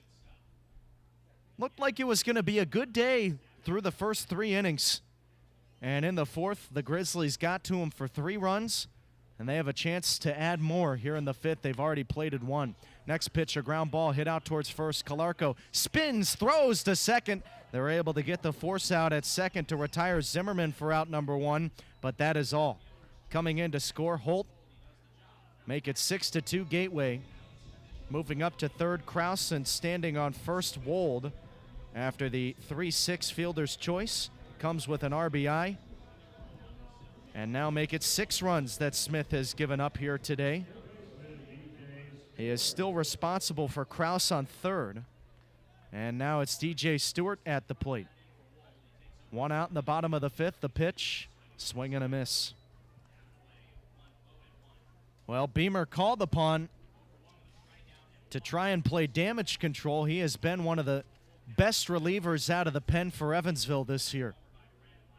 This is his 8th appearance, 8 1/3 prior innings.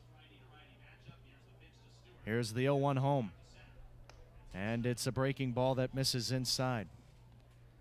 Beamer a 1.08 ERA and a .60 whip. 11 strikeouts to 2 walks. Now the 1-1 home. And it misses down low, 2-1.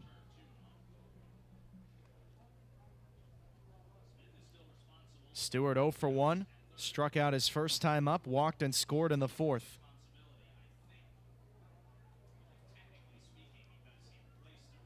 Runners at the corners for Gateway. Righty on righty battle, and Beamer steps and delivers. Fastball that misses high, 3-1. Beamer a 4-seam fastball, 2-seam fastball, changeup, slider, curveball. Working with 5 pitches as a reliever. You don't see that too often. Now the 3-1. Swung on and launched. High and deep to left. Goodbye.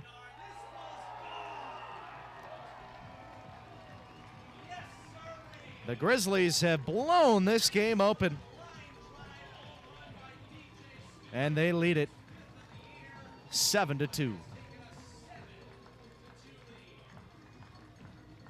Third homer of the game for Gateway. And the second 3-run homer, this time by Stewart. His 5th home run of the year. RBIs 13, 14, and 15. And it is the second inning in a row where Gateway has scored 3+, and they have already scored 5 here in the 5th. Base is empty, 1 out. Cole Brannon's first pitch in there, a called strike, 0-1. That was a 3-1 pitch to Stewart, left over the heart of the plate, and he crushed it. Here's the 0-1 home, and it misses outside, 1 ball and 1 strike.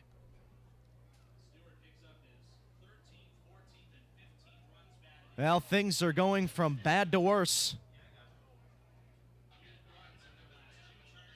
Now the 1-1 pitch. Way inside, and Brannon has to get his legs out of the way, falling over on that pitch from Beamer. So 2 of those runs getting charged to Beamer here this inning, and the other 3 to Smith. His book is closed. The pitch on the outside corner, a called strike. It is 9-2 Gateway.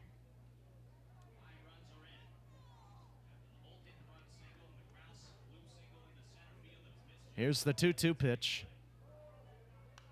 Swung on and hit foul back behind the plate.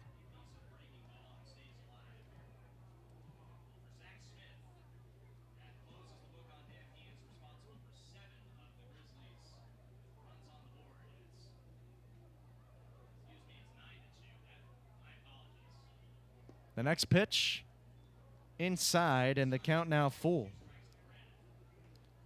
Brannon 1 for 2, a 3-run homer in that 4th inning. A 5-run 5th for Gateway. The pitch. Swung on, hit hard down the first base side, foul.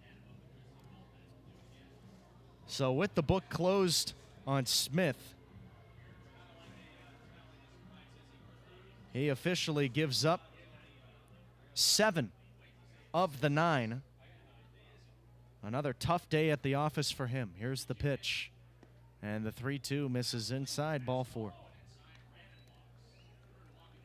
This series has been an offensive explosion for either team. But the team that has the offensive explosion, the other team has really struggled with the bats.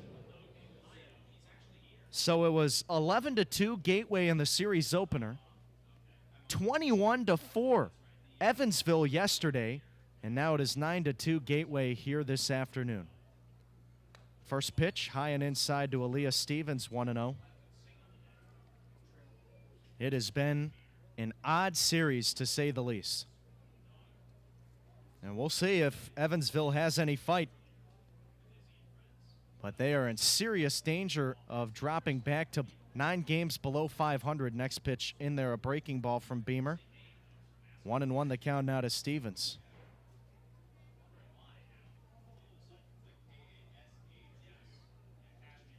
Righty on righty matchup.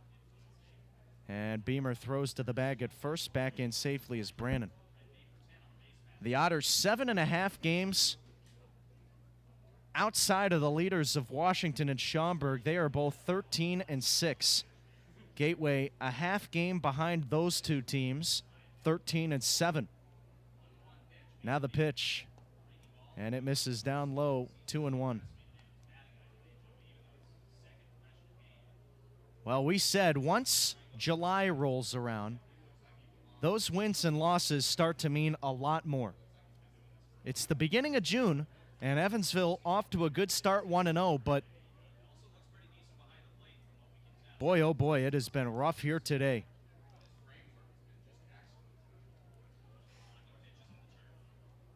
This was a team 2 weeks ago that had the best pitching staff in the entire Frontier League. The 2-1 home. Inside, and that hit him. Oh, this long inning will continue. And it is the 9th hitter of the inning coming up. 5 runs have already come in to score. That's off 3 walks and a hit by pitch.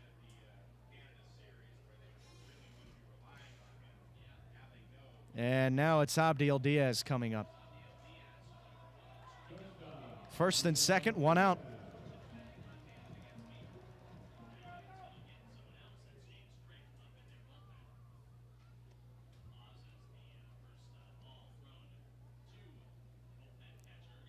Righty on lefty matchup. Diaz, the switch hitter, taking his swings in the left-handed batter's box.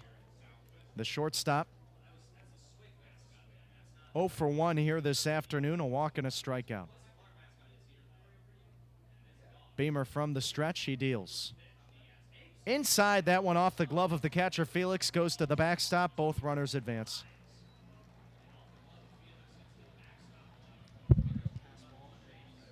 So make it a pass ball. That is the 6th pass ball of the year for Justin Felix. And both runners now in scoring position.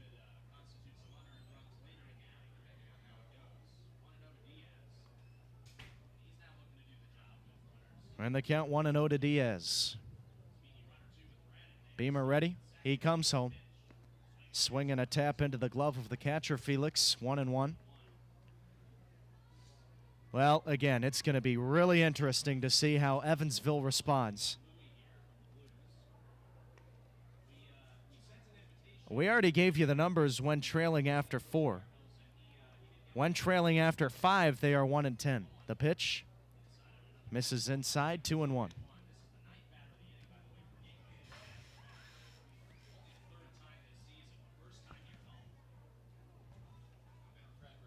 Gateway continues to hit the ball well on this homestand.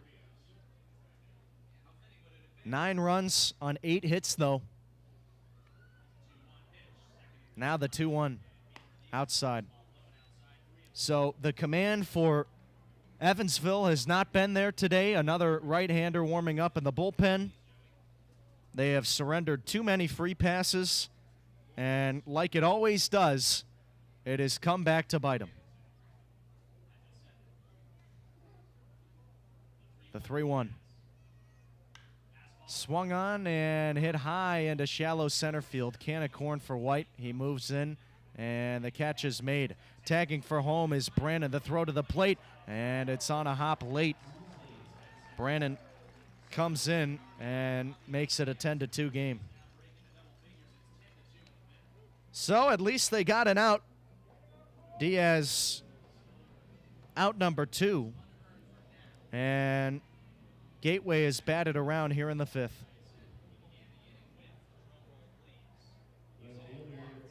It'll be Andrew Moritz coming up. He walked and scored earlier in the inning. 1 for 2 tonight, also has a solo homer. Or rather, this afternoon.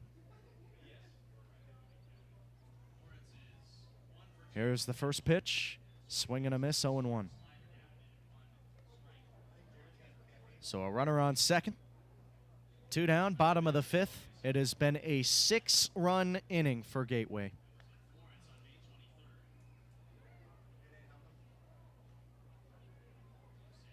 Now the 0-1 pitch. Big breaking ball there from Beamer. And he was able to get Moritz to swing through it. 0-2. Well, coming into this game, Gateway was hitting .297 as a team on this homestand. Also batting .370 with runners in scoring position. They have scored 8 runs per game. Besting that total here today. The next pitch, a breaking ball low and inside, and it's 1-2. And with their 3 home runs, they have 17 home runs here this week. That's what you get when you play at this ballpark. Now the 1-2 pitch in there for a called strike 3. Well, the damage has been done. Gateway strikes for 6, and they lead at 10-2 over Evansville. We're heading to the 6th on Flow Sports and the Otters Digital Network.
Top of the 6th inning, here's David Mendham at the plate. Tyler Cornett saw the minimum in the 5th inning. It has been a while since he's been out on the mound.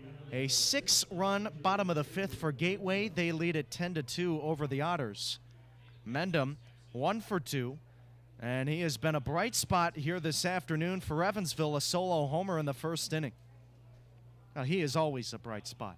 Who are we kidding? Cornett, the right-hander, ready. And his first pitch in. Taken on the outside corner for a strike, 0-1. Cornett, 72 pitches, 46 strikes. Grizzlies ballpark just about 15 minutes away from beautiful downtown St. Louis. Had the chance to explore some spots around there yesterday. The right-hander's next pitch, swung on, ripped down the first base side, taken on a backhand by Wohl down the line, comes on toward the bag and steps on it unassisted, 1 down.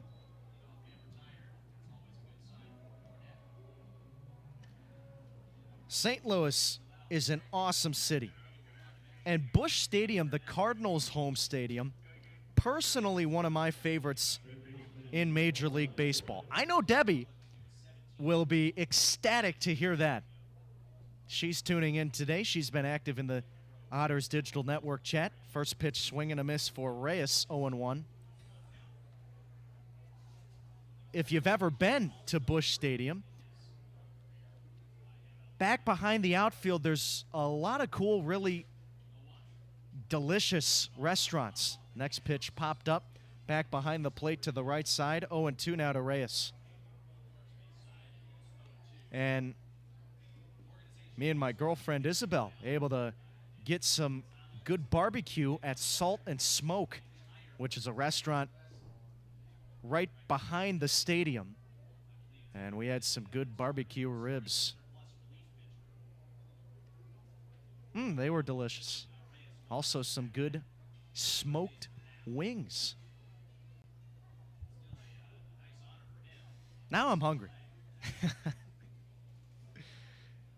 Here's the 0-2 pitch. Fastball upstairs for a ball. Reyes almost went around but held up in time. Yomar doubled his last time up, and it was a ball that was misplayed by Cole Brandon, the center fielder. Hey, you'll take it. If you're Yomar, now the 1-2. He checks his swing. Did he go around? No. Pitch was in the dirt. 2-2 the count. Reyes able to snag his 3rd double of the year with the one he had in the 4th.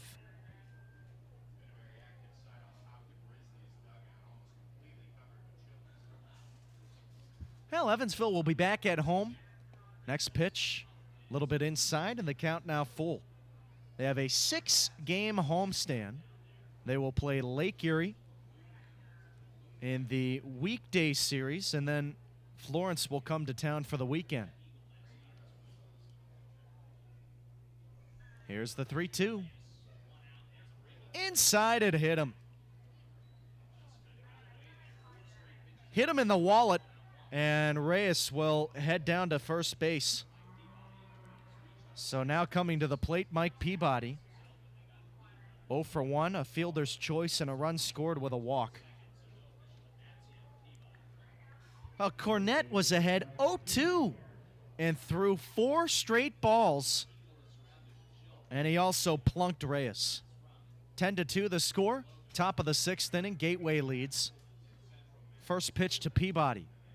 And it's on the inside corner, a called strike, 0-1. Obviously, it's been a struggle for Evansville, but sometimes in baseball, all it takes is 1 or 2 good series put together in a row. Now the pitch home. Swung on, ground ball, weakly hit towards second. Holt bobbles it at the bag. Throw to second. In time, they're still able to get one. Barely by a gnat's wings. That ball beat Reyes to the bag at second. Well, Reyes came in hard at the bag, and he gave a fist bump to Abdiel Diaz after getting up, saying that was not intentional because he almost got a piece of the shortstop. So it's a 4-6 putout. Peabody on first. Here's Anthony Calarco, and the first pitch gets away from the catcher Stevens. Ball misses low. Not far enough away, though, for anybody to advance. Count 1-0. And I know that it is tough to see that for a team to rally together. Next pitch swung on, grounded out towards second, or rather third, excuse me. Stewart takes it and throws it to Diaz the short way, and the inning is over with the force at second. But keep in mind, the season is still early enough for Evansville to turn this thing around, pending that they don't come back here today. Even at Grizzlies ballpark, anything can happen. Gateway leads at 10-2 over Evansville. We're heading to the bottom of the sixth.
What'd you say?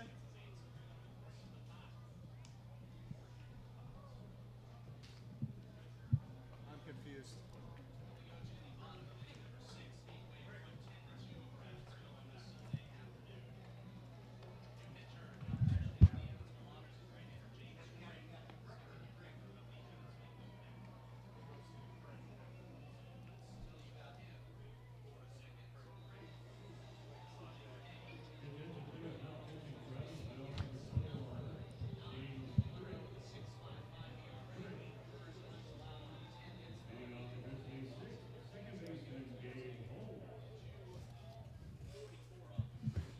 Bottom of the sixth inning, James Crick on to pitch. That'll call it a day for John Beamer.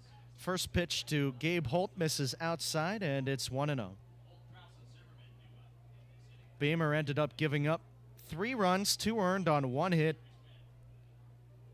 Walked 1 as well and struck out 1. Next pitch, a strike, and the count is even now to Holt, 1-1. Holt 2 for 3, a single and a run scored in that 5th inning. Gateway sent 10 men to the plate, scored 6 runs to blow the game open 10-2. Next pitch swung on, slapped down the left field line, fair ball. This one heads for the corner. It's going to be extra bases for Holt, and he'll toss the anchor out at second. It's a double.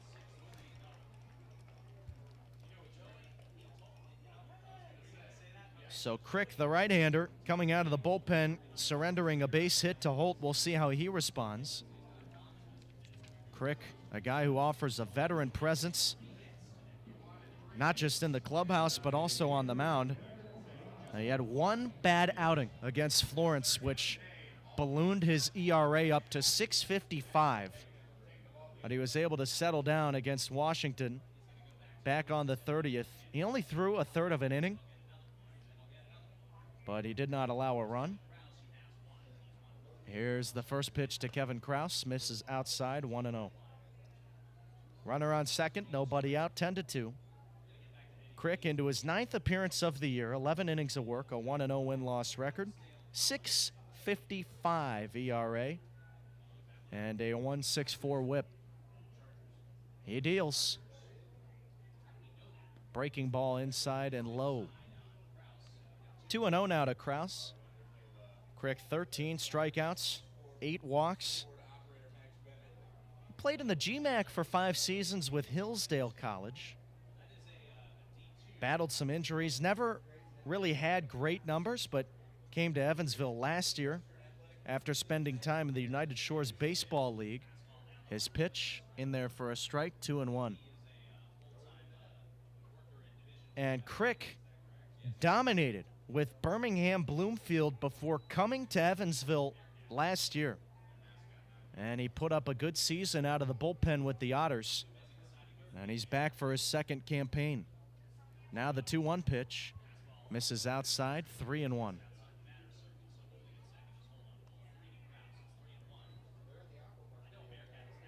Kraus 1 for 3, a single and a run scored, picked up his first base hit of the series in his last trip to the plate in the 5th. That was an inning where Evansville gave up 6 runs on just 3 hits. Now the 3-1 home. Outside, but a called strike, and the count now full.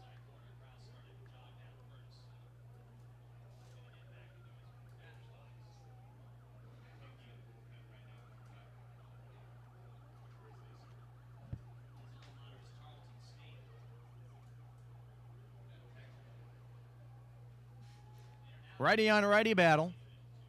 Crick offers up, and the 3-2 slap foul to the screen. We'll try it again. Now, Tyler commenting about the last half inning when we were talking about how great the area around Busch Stadium is, saying that he went to a pizza joint in St. Louis where he got some great pizza and ravioli. Said it was delicious. I bet it was. Here's the payoff. Swung on, popped up toward the first base dugout of Gateway, ranging over Felix, and he crashes into the wall. The ball not caught as it stays on the railing. And Felix down on the turf.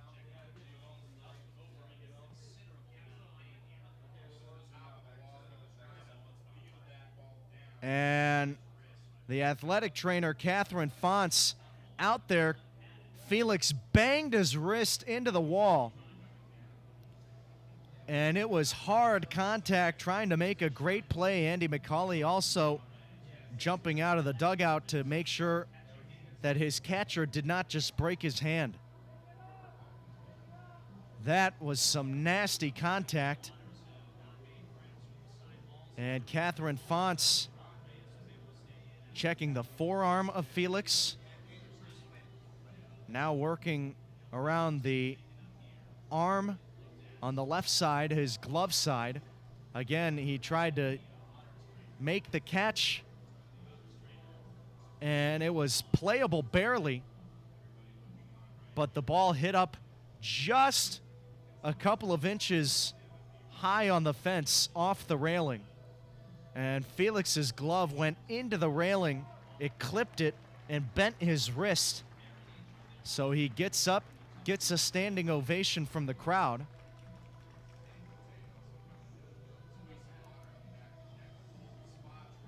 And now somebody for Gateway is giving him a massage. That's Nathaniel Tate giving him some special treatment. And that's good sportsmanship from the Gateway side of things. Felix seems to be okay. And just to make sure that he's okay, Crick gonna fire one in to make sure that he can catch it. And he squeezes it okay. And now we're ready to go. So a runner on second, a 3-2 count to Kevin Kraus, 10-2 Gateway, bottom of the 6th inning.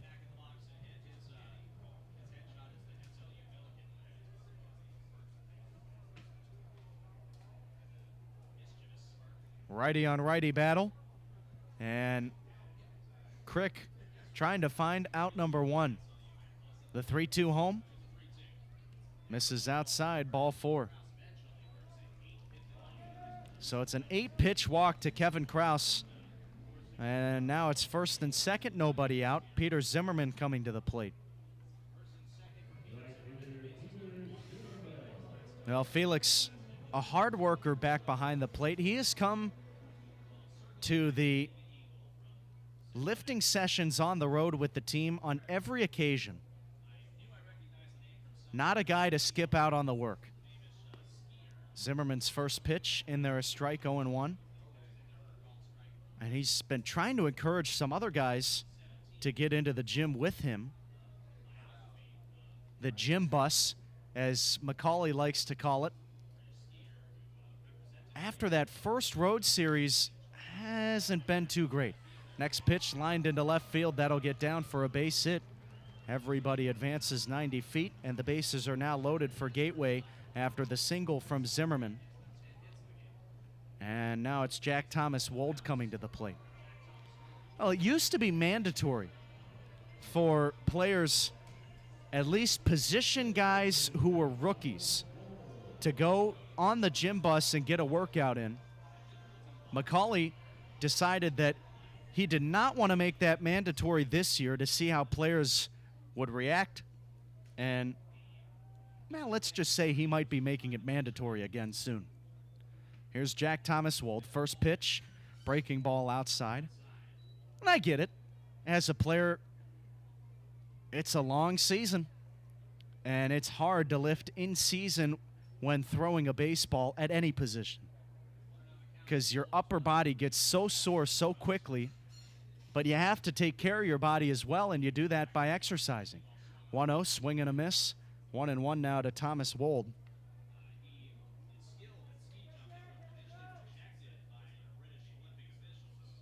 Yesterday, there were 4 people, not including myself, going to the gym on the gym bus. At the time before that in Florence, just 2 people. Now the 1-1 pitch. And this one's launched to right. If it's fair, it's gone, but this one hooks foul.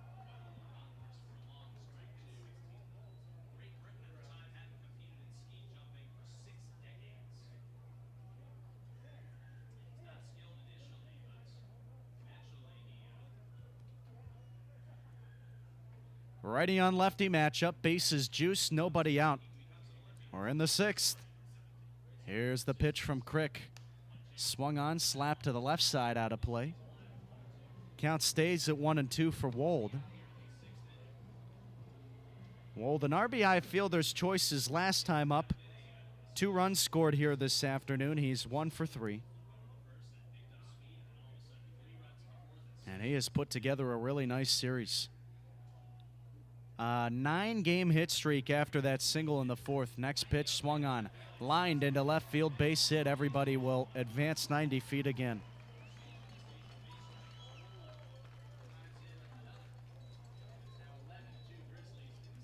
So now it is an 11-2 score. Another RBI for Thomas Wold, number 17 on the year for him, and his second base hit. He is now 7 for 12 at the plate against Evansville. And coming to the plate, DJ Stewart.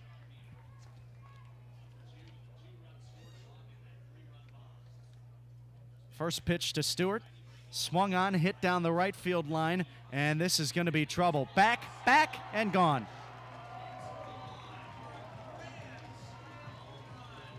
Grand slam for Gateway, and they are doing to Evansville what Evansville did to them last night.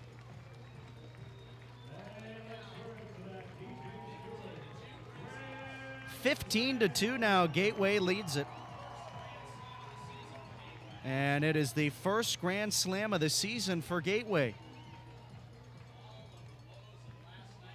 So Crick struggling out of the gates, coming out of the bullpen in place of John Beamer here this inning. He has given up 5 runs on 4 hits and a walk. So now it's Cole Brandon coming up. And the pitch to Brandon. Swung on, shot out towards right center. Goodbye. Back-to-back jacks. That one was gone before it even left.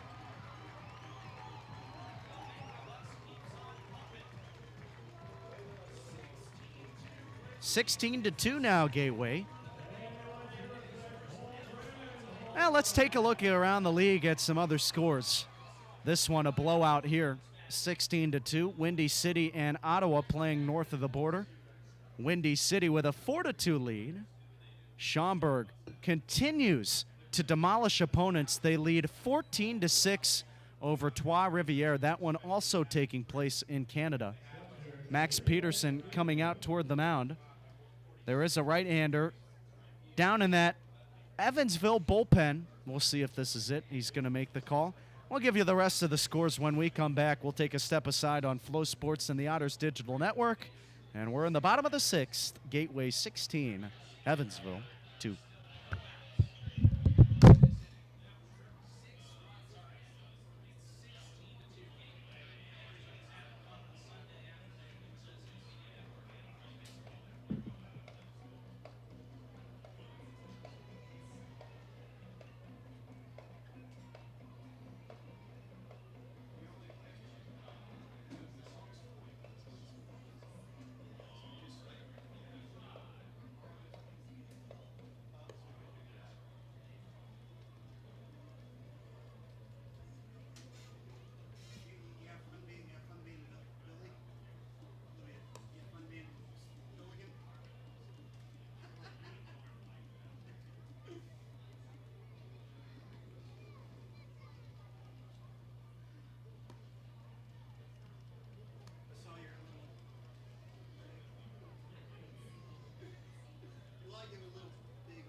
Tristan Harvin on to pitch for John Beamer.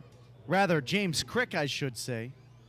Beamer did come out of the bullpen today, but he wasn't the last guy. Crick was. And, well, you would hope to say that Tristan Harvin able to do a better job here.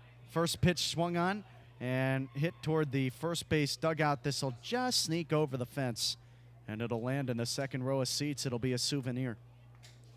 So 0-1 the count to Elias Stevens, 16-2 Gateway. Bottom of the sixth, nobody out. It was a performance for Crick to forget. Did not record an out, gave up 6 runs on 5 hits with a walk, 2 home runs, no strikeouts. Obviously no strikeouts, there was nobody out.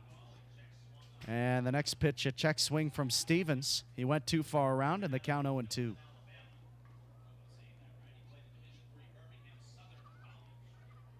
So now it has been Tristan Harvin called upon. We'll see how long he goes. The 0-2, swing and a miss. Ball in the dirt, throw from Felix in time to first, 1 down. This start to the season kind of reminds you of the movie Major League.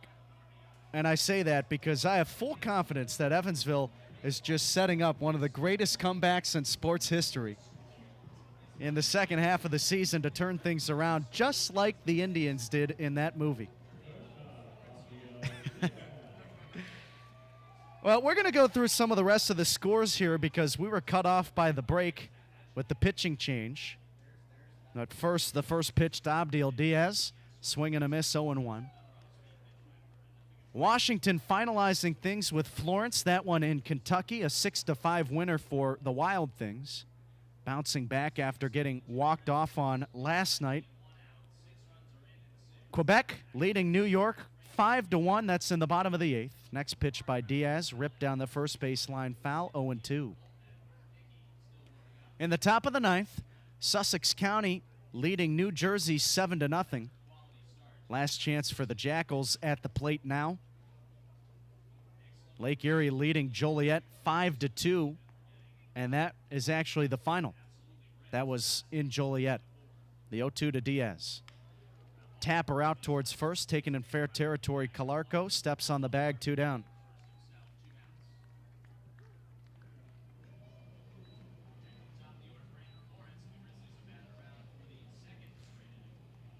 Of course, you have this game here, and Lake Erie and Joliet will battle it out one more time because their game yesterday was postponed. The series opener, Joliet walked it off on Lake Erie, so there's a rubber match that will take place in about 10 minutes. Here's the first pitch home. In there for a strike, and it's 0-1 to Andrew Moritz. Why is my Siri going off? Oh, the beauties of technology. Here's the 0-1, and it misses downstairs.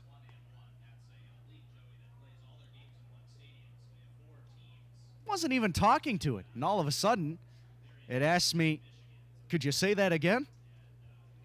What?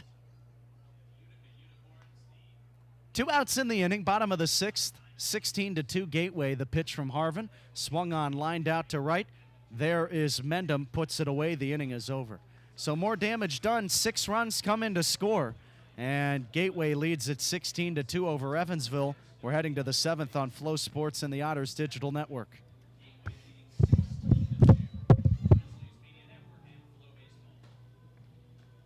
As the Grizzlies are welcoming a new Pretzel Market to the ballpark this summer, Philly Pretzel Factory has 9 area locations that hand-twist their made-from-scratch pretzels. Featuring amazing sauces, their pretzels come in all shapes and sizes, and you won't let us try them here at our concession stand. Perfect for birthdays, graduations, and any kind of party as well. Stop by the Philly Pretzel Factory nearest you.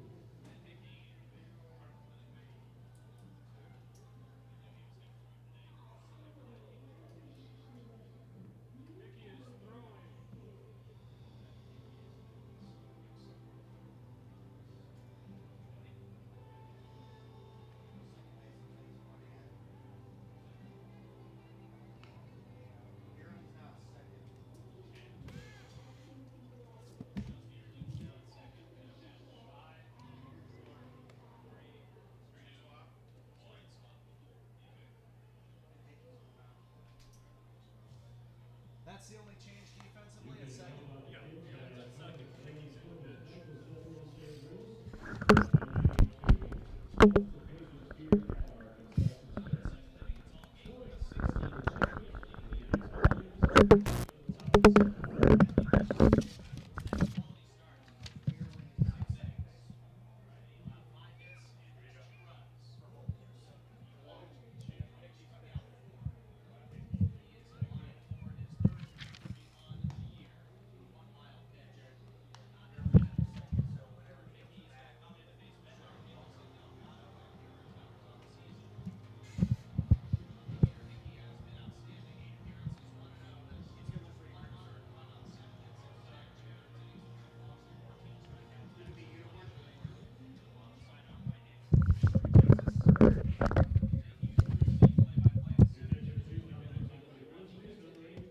Top of the 7th inning, and up at the plate, Randy Bednar. Matt Hickey on the mound, and the right-hander's first pitch misses outside, 1-0. 16-2 Gateway leads. Day is over for Tyler Cornett. Put together a quality start. He's in line for the win. 6 innings, 2 runs, 5 hits, 2 walks, 4 Ks. Next pitch to Bednar, misses outside. Matt Hickey, drafted by the St. Louis Cardinals in the 15th round just a couple of years ago in 2022. Went to Tarleton State University. He deals, and this ball's rocked down the left field line, but it hooks foul. Bednar trying to extend his hit streak to 4 games. He had a sacrifice fly in the 4th inning. You guys remember when, after that top of the 4th, Evansville was leading it 2-1? What happened there? 1-2 misses inside, and the count 2-2. I'll tell you what happened. This offense for Gateway came to life in combination with the Otters pitching staff surrendering too many walks and too many hit-by pitches. Now the Next pitch to Bednar misses outside. And the 3-1 will send Bednar down to first on the walk. Well, having a chance to sit next to the coaches on the bus ride back from games can be fun when they win. Not so much when they lose. Now, Andy McCauley has taken the early season woes well. Max Peterson, on the other hand, not so much. And it is because in this last 2 weeks of baseball, his pitching staff has really suffered. Here's Justin Felix. First pitch inside, and it hit him. And, well, I'm not going to repeat on the air what Peterson has said because we would not have a broadcast anymore. But let's just say it has not been good. And it's understandable. When your club gives up 11 runs in the series opener, 4 runs yesterday and 16 here today, not good. First pitch misses inside to Riley Delgado, and it's 1-0.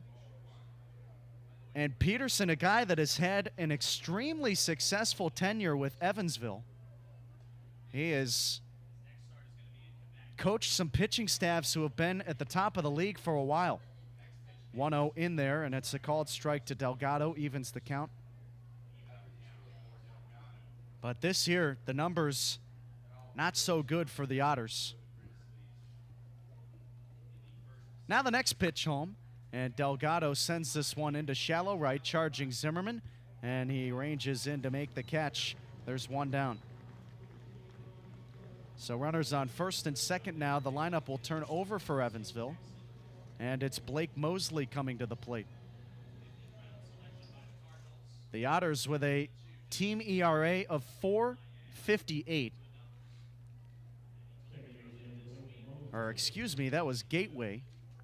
The Otters with a team ERA. You'll get that stat to you in a second. First pitch to Mosley. Misses inside, ball 1. 496. So hovering just below 5.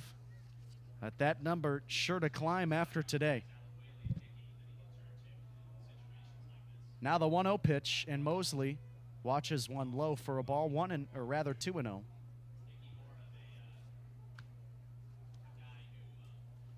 Righty on lefty matchup. 16-2 Gateway. The pitch misses low. Now Hickey spent 2 seasons in the farm system with St. Louis. Reached high A last year in 2023, had a 4.26 ERA. Now the 3-0. A get me over fastball, strike 1. He has been terrific this season. Into his 9th appearance, hasn't given up an earned run. And that's impressive at this ballpark.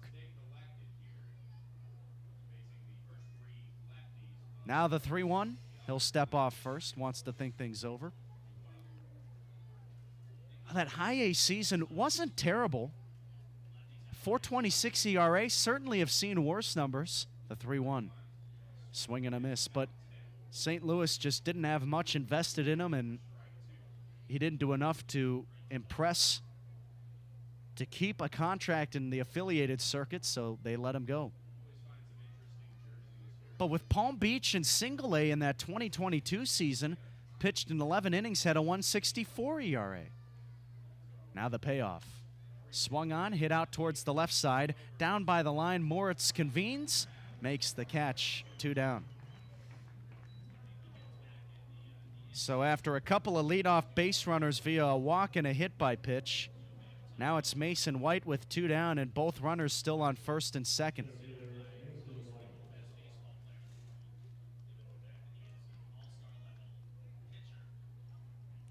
I'm going to sound like a curmudgeon for a second. Maybe it's just my laptop. I'm not exactly sure what is wrong. First pitch misses outside to White, 1-0. every time I look somebody up on Baseball Reference to try to get some information out of them, it'll stay on the screen for about a minute, and then all of a sudden the screen will go white.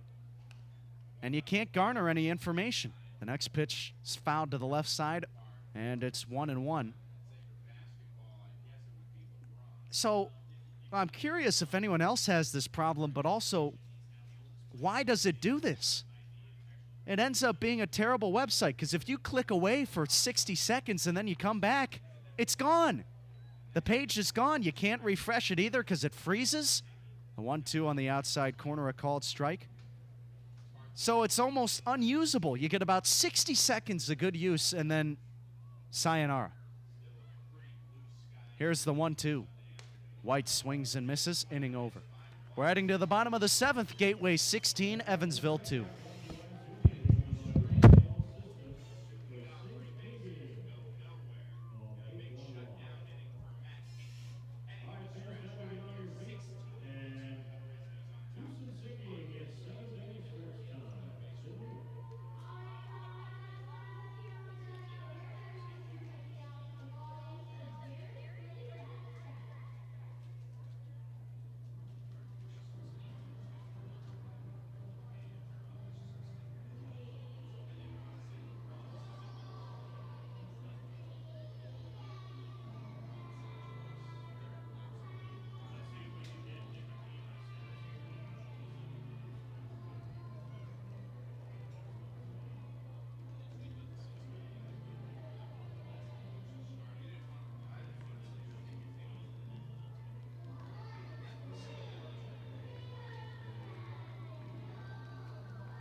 Who's on the mound? Is it still Harvin? Yeah, still Harvin. Heading into the bottom of the 7th here, Grizzlies have had themselves a day. 16.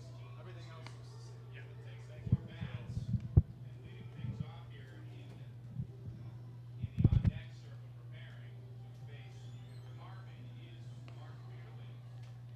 His first at bat of the day. Defensive change for the Evansville Otters at third.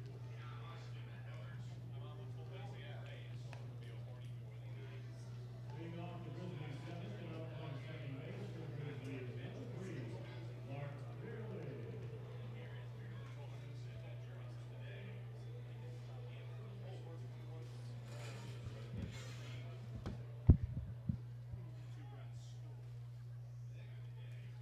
Bottom of the 7th inning, first pitch, swing and a miss. And the count 0-1 now here to begin this inning. 16-2 Gateway. And it's Mark Veerling at the plate. And he goes after the next pitch, lines it into center field, base hit. So Veerling picking off Tristan Harvin for a base knock, coming in as a pinch hitter in place of Gabe Holt.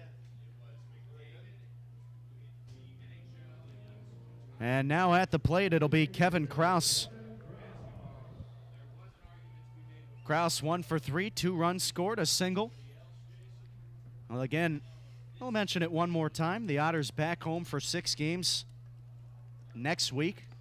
The pitch on the inside corner, a called strike. Some upcoming promotions for this homestand. Another 5th Third Tuesday family night. That will kick off the Lake Erie series. Next pitch to Kraus misses low. 1 ball and 1 strike. 5th Third, a fabulous partner and sponsor for Evansville this year. A positive contributor throughout the Evansville community, so make sure to come out to that game. Now the 1-1. And it is outside, 2-1 the count to Kraus. Wednesday, YMCA Boys and Girls Club night and another Senior Connection Wednesday night.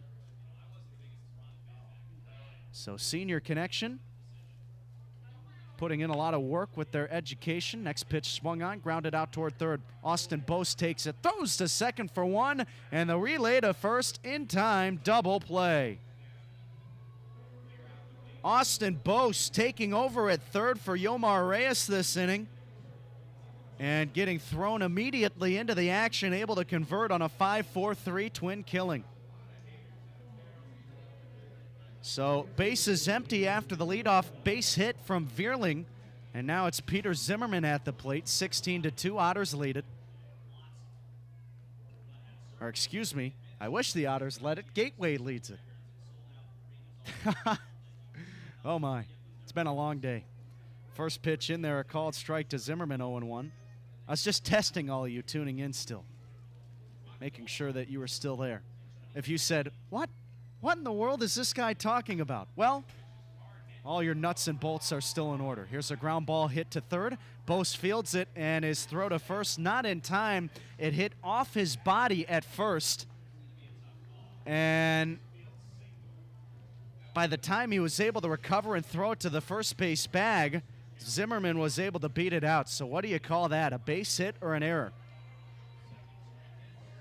And they're going to say it's a base hit for Zimmerman, so that's his second knock of the afternoon. The second inning will continue, or the seventh inning will continue. 2 outs. And the pitch misses down low. The count 1-0 to Jack Thomas Wold.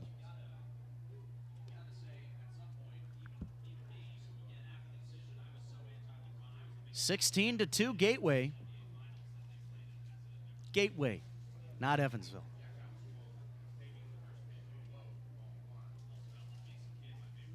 Here's the 1-0 home.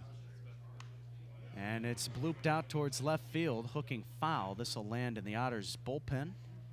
1-1 the count now to Wold. Thursday night, Evansville's patented Thirsty Thursday with the Budweiser sponsorship. Oh, does Evansville love their beer? Always a great crowd on Thirsty Thursdays. The 1-1 hit out towards left center, ranging over White, and the center fielder puts it away in the gap. The inning is over. So a couple of base hits, but no damage done. A double play ball for Harvin, and he faces 4 in the bottom of the 7th. Gateway 16, Evansville 2. We're heading to the 8th.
Top of the 8th inning, it's David Mendham coming to the plate. And Mendham, 1 for 3. He will face Matt Hickey. And the pitch misses. No, it's called a strike on the outside corner, 0-1. And actually, is this still Hickey? This is Nate Garko on the mound. So Hickey's day coming to a close, just 1 inning of work, a scoreless frame. And Garko's next pitch in there for a strike. 0-2 now to Mendham.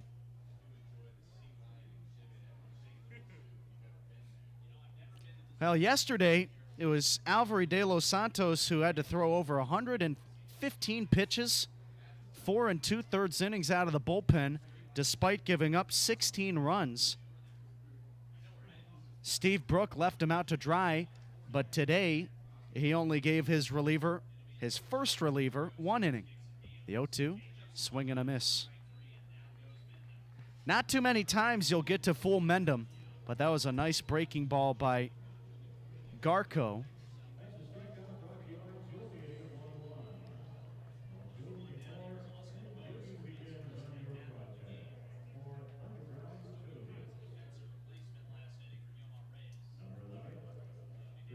So now it'll be Austin Bose coming to the plate. His first trip at the plate today. Came on as a defensive replacement for Yomar Reyes. And he swings and misses at the first pitch, 0-1. Boast hitting 162 on the year. 18 games played. He is 12 for 74 at the plate, the 0-1. Misses down low and away. He has 1 homer, 7 RBIs, 6 runs scored, and 6 doubles.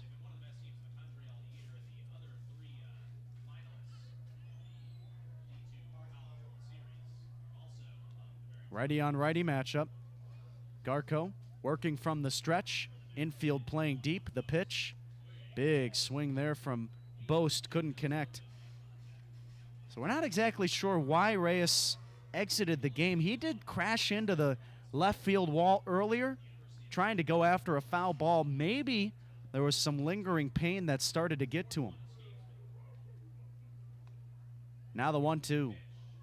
Fastball upstairs, or perhaps Andy McCauley recognizing the situation and trying to get Boast back on the playing surface. He has not played the last 2 days. Boast's last game has been a while. The next pitch swung on and blooped into shallow left center. Backing up is Diaz. He puts it away. And there's now 2 down.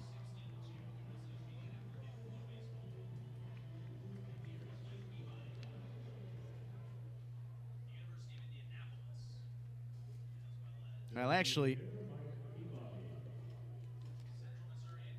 Boast did play in the series opener against Gateway, but didn't play yesterday. So now it's Mike Peabody at the plate. First pitch, righty on lefty battle on the way. Swing and a miss.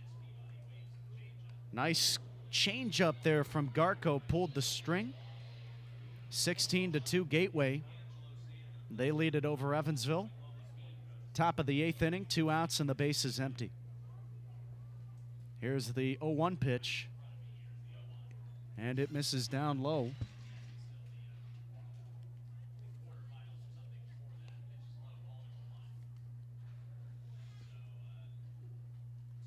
Now the Otters will face Lake Erie. 6:35 start time on Tuesday at home. You can follow the action by watching Frontier League Baseball on Flow Sports. Swing and a miss on the next offering to Peabody. 1-2 the count. You can also follow along at frontierleague.com or by following the Evansville Otters on Twitter and Facebook. For tickets to the next Otters game, you can call 812-435-8686. Now the 1-2 pitch.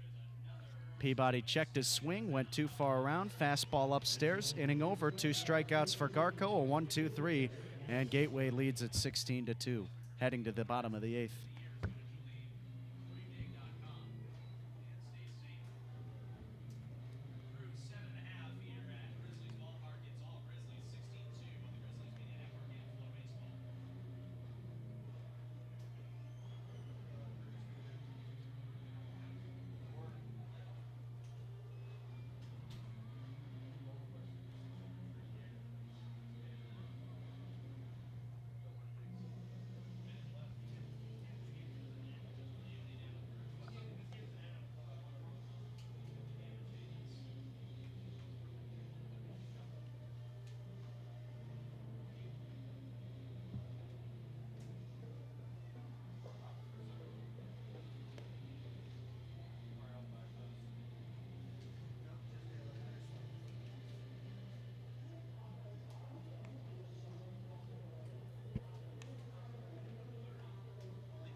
DJ Stewart leading it off here in the bottom of the 8th. Leone De La Cruz on the mound. First pitch.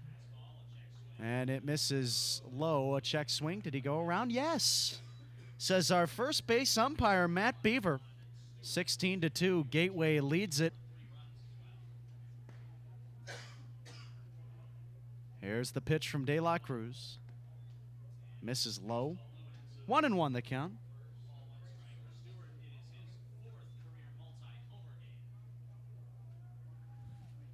Stewart, a grand slam his last time up. Second home run of the day for him. Next pitch in there for a called strike, and the count 1-2. Stewart on the day, 2 for 3, 7 RBI, 3 runs scored, a walk and a strikeout. Here's the next pitch. Swung on and blasted. High and deep to left center. Backing up Bednar. He's at the track, and he makes the running catch. Almost had his 3rd homer day, or game. And now coming to the plate, it's Cole Brannon. Brannon also a 2-homer day. He had a 3-run blast in the 4th and a solo homer his last time up. Bottom of the 8th, 16-2. First pitch, a breaking ball. Misses away, 1-0.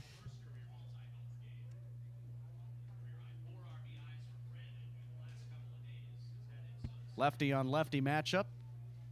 De La Cruz coming out of the pen for Tristan Harvin. Next pitch tapped foul at the plate. And that got Felix. Oh, he has taken a beating here today. And Felix down on the turf. Time called. Here comes Catherine Fonts. Here comes Andy McCauley. And that time it got Felix in not so good of an area. Knowing Andy McCauley, he's probably cracking a joke with Felix right now. But he gives Felix the fist pump saying, man, you're a trooper. He's going to stay in this game.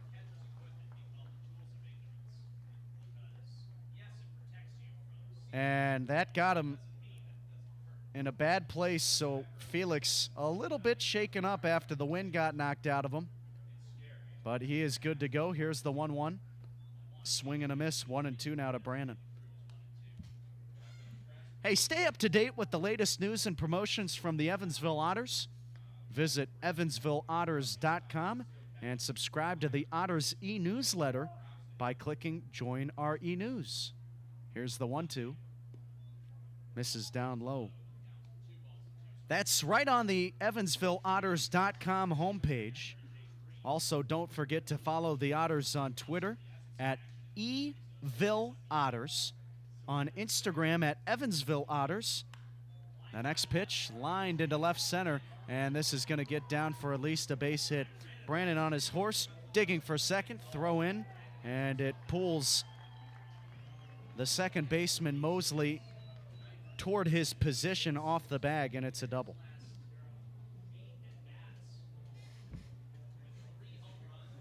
You can also follow us on the Otters Facebook page. Make sure to drop a like, show your support for these guys. A one-out double for Brannon. It's Aaliyah Stevens coming to the plate now. The catcher, 1 for 3, 2 for 6 in his professional 2 games played.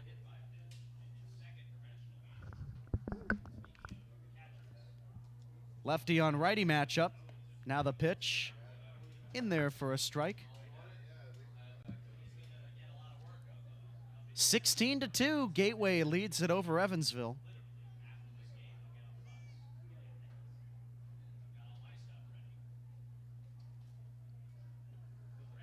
Here's the pitch.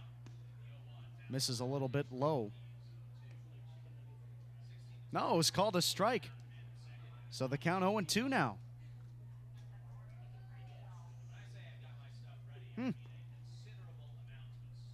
What do I know? De La Cruz ready. The pitch inside, and that almost got Stevens. did a horse leg styled kick to make sure that breaking ball in the dirt missed him. And now the count 1-2. De La Cruz, a 9.45 ERA on the season. He has pitched in 8 appearances, 0-1 win-loss record, 6 2/3 innings. The 1-2 to Stevens. Misses low. De La Cruz, 5 strikeouts, 1 walk on the year. What do you get to learn about Leone? He has 2 styles of pitching. One where he throws it really hard, the other where his fastball has a few miles off. 2-2, ground ball down the third base side foul. We'll try it again. And whenever Leone pitches with a little bit less velocity, typically it comes with a little bit more control.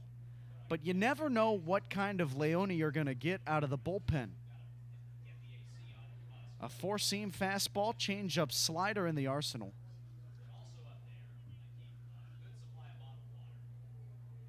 Now the 2-2. Chopped back over the mound, back behind the second base bag. The shortstop Delgado fields, throws, not in time. Infield single for Aaliyah Stevens. Moving up to third is Brannon. First and third now for Gateway, 1 out. And it's Abdiel Diaz coming to the plate. 16-2 Gateway.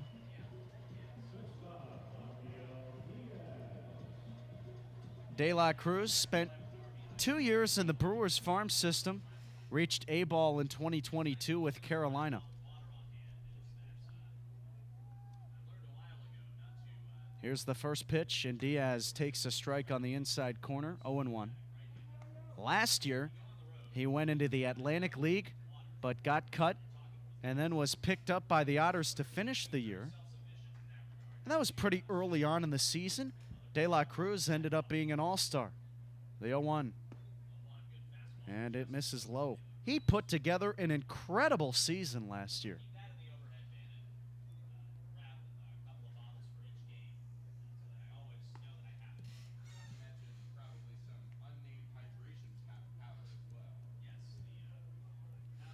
Lefty on righty battle.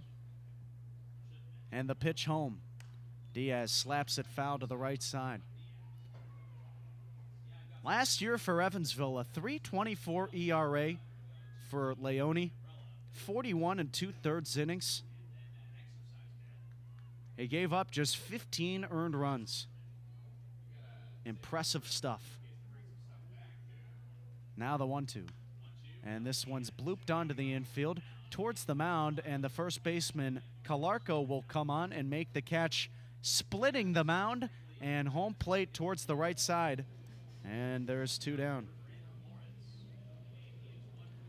And it's been a bit of a sluggish start for De La Cruz here this season.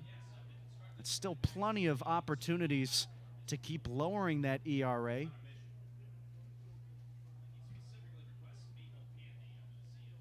So now it's the top of the order. Andrew Moritz at the plate, runners at the corners, 2 outs.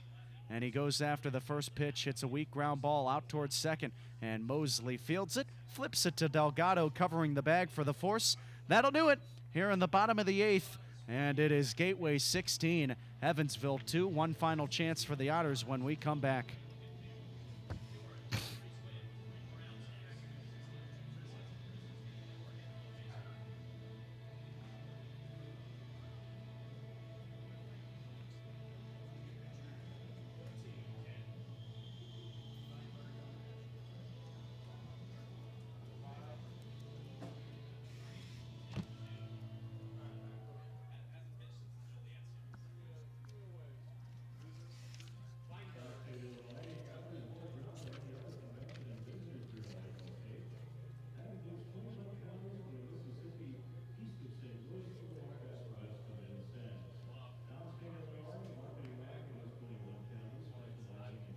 Weinbergs.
Top of the ninth inning, and it is 16-2 Gateway. First pitch to Anthony Calarco, misses the zone 1-0. Lucas Weinberg's out on the rubber, and it was a 1-2-3 inning for Nate Garco. Struck out 2 in the 8th. Righty on lefty battle, the 1-0. Popped up onto the left side of the infield, now in foul territory towards the Otters' third base dugout. Charging Stewart makes the catch, 1 down. So it's Randy Bednar stepping to the plate now. Gateway, 16 runs, 17 hits, no errors. Evansville, 2 runs, 5 hits, no errors. And it seems like the Otters used up all of their run production yesterday, but it has been the pitching staff for Evansville to be a bit of a letdown here this afternoon. First pitch to Bednar at the top of the zone, a called strike, 0-1. It's hard to win ball games whenever you give up 16 runs, no matter what the offense does. Bednar 0 for 1, a walk, a sac fly, and a ground out. The 0-1 home. And he sends this one to the right side out of play. 0-2 now to the left fielder. Randy in danger of losing his 3-game hit streak. 4 for 9 coming into this game on the series. A couple of home runs, 4 RBIs, 4 runs scored, and a strikeout before today. The pitch, and he takes low, 1-2. Well, it is going to be a quiet bus ride back for Evansville, but they'll have a chance to think this one over with the off day tomorrow and flush it for Tuesday's game against Lake Erie. Now the 1-2 to Bednar. Misses low, 2-2 the count. Weinberg's tied for first in the Frontier League with 5 saves. This is not a save situation.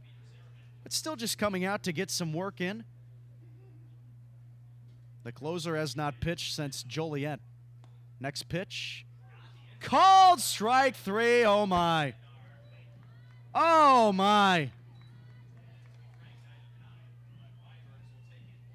Bednar will head back to the dugout. And he's out, number 2. We're just not even going to say anything about that strike call. And here comes Justin Felix, 16-2. With Gateway on top, Evansville down to their final out. Righty on righty matchup, and the pitch from Weinberg's. On the outside corner, a called strike, 0-1.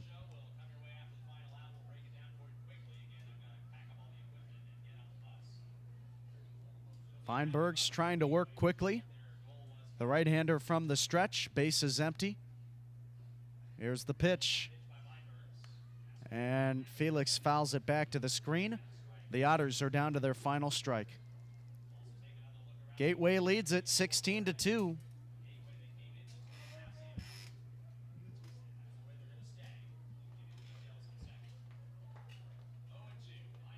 Weinberg's ready. The pitch. Breaking ball misses outside and low. Felix 0 for 2 here this afternoon. He was hit by a pitch his last time up.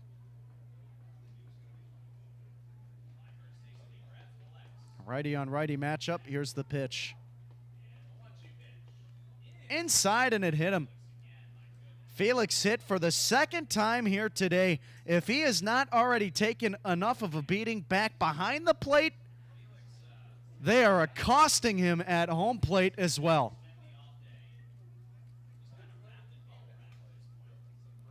Oh, my goodness. He's going to look like the guy from SpongeBob who falls down the staircase with the IV holder all wrapped up in tape after this game. So now Riley Delgado coming to the plate. Well, Felix was visibly frustrated after being hit for the second time, and that's totally understandable. Here's the pitch to Delgado. He lines it back to the screen. Foul, 0-1.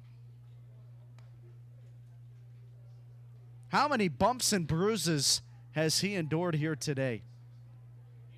Certainly something that you don't see often. Now the 0-1 inside, 1-1 to Delgado. Riley 1 for 3, singled back in his first trip in the third. Couple of flyouts as well.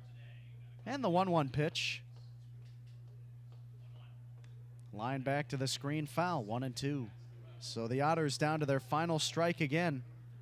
Top of the ninth, 16-2 with Gateway leading.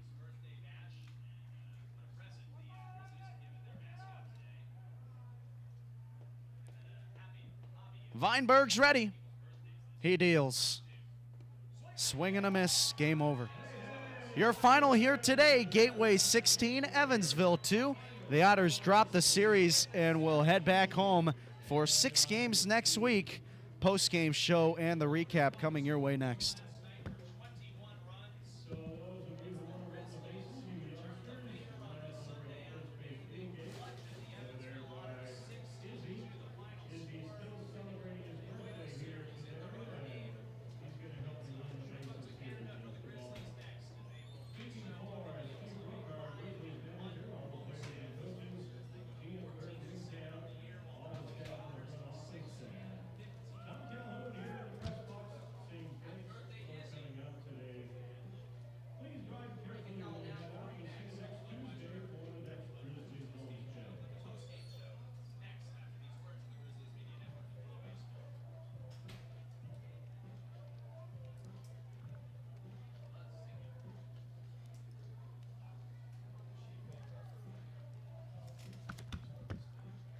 Final score here this afternoon, Gateway 16, Evansville 2.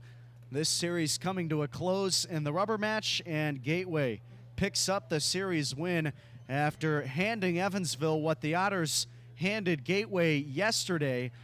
And we'll go through the recap and the box score here right now. David Mendham led off the game in the first inning with a solo homer. It wasn't a leadoff home run, but he got Evansville on the board first with 2 outs in the inning. A solo blast to right, his first homer of the year. And Gateway in the bottom of the first inning matched it, a solo home run from Andrew Moritz, making it a 1-1 game. In the top of the fourth inning, it was a reach on a fielder's choice from Mike Peabody, and that was after Yomar Reyes was thrown out at third. He led the frame off with a double, and then Anthony Calarco later doubled, so it was runners on second and third when Randy Bednar hit a sacrifice fly to bring home Peabody. It was a 2-1 lead in favor of Evansville, and from then on out, Gateway mashed the baseball. They took care of business, and the Otters never again saw the light of day. 3 runs coming in the fourth inning, all thanks to a 3-run homer from Cole Brannon. 6 runs coming in the fifth inning was highlighted by a 3-run homer from DJ Stewart. In the sixth inning, it was another 6 runs to come in and score. A grand slam for Stewart, his second home run of the day, and that got his RBI totals up to 7. And at the end of that, that was the end of the scoring after the sixth. That was finalized by a Cole Brannon solo home run for his second home run of the day as well. And at that point, it was already 16-2. The scoring was done, and, well, Gateway taking it to the Otters after getting mashed yesterday, and that'll be it here today.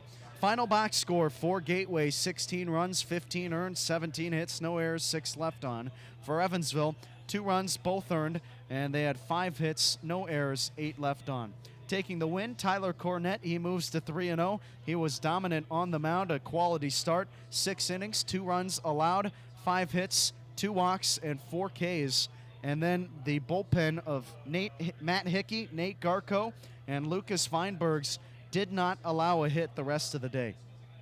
Taking the loss, Zach Smith, he drops to 0-4 on the year.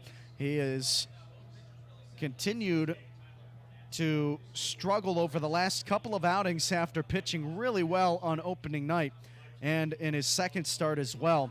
His last 3 appearances, well, hopefully he can improve the next time he comes out. 4 innings today, 7 runs all earned, 7 hits, 4 walks, 4 Ks. John Beamer came out of the bullpen, gave up 3 runs in an inning, 2 earned, and then James Crick also gave up 6 runs, did not record an out in that 6th inning before he was taken out of the game. He gave up 5 hits and a walk. Tristan Harvin and Leone De La Cruz combined for 3 innings, no runs earned. Final time of today's game, 2 hours and 59 minutes. 1,577 people came out to see it. Sergeant Sunshine making a full appearance throughout the game today. 81 degrees and sunny skies were our game time temperatures. Evansville drops to 6-15 on the year, and Gateway moves up to 14-7. And Evansville will head back home. They have a 6-game homestand coming up against Lake Erie. That will take place on Tuesday, a 6:35 start time. You can catch all the action on Flow Sports and the Otters Digital Network. One final time, your final score, Gateway 16, Evansville 2. For everybody tuning in today, thanks for sticking with us through this one. It was my pleasure calling the game for you, and we hope to see you again when Evansville will be back in business on Tuesday. And we hope to see you there. But until then, have a great off day tomorrow. Enjoy the rest of your weekend tonight. But most importantly, God bless everybody.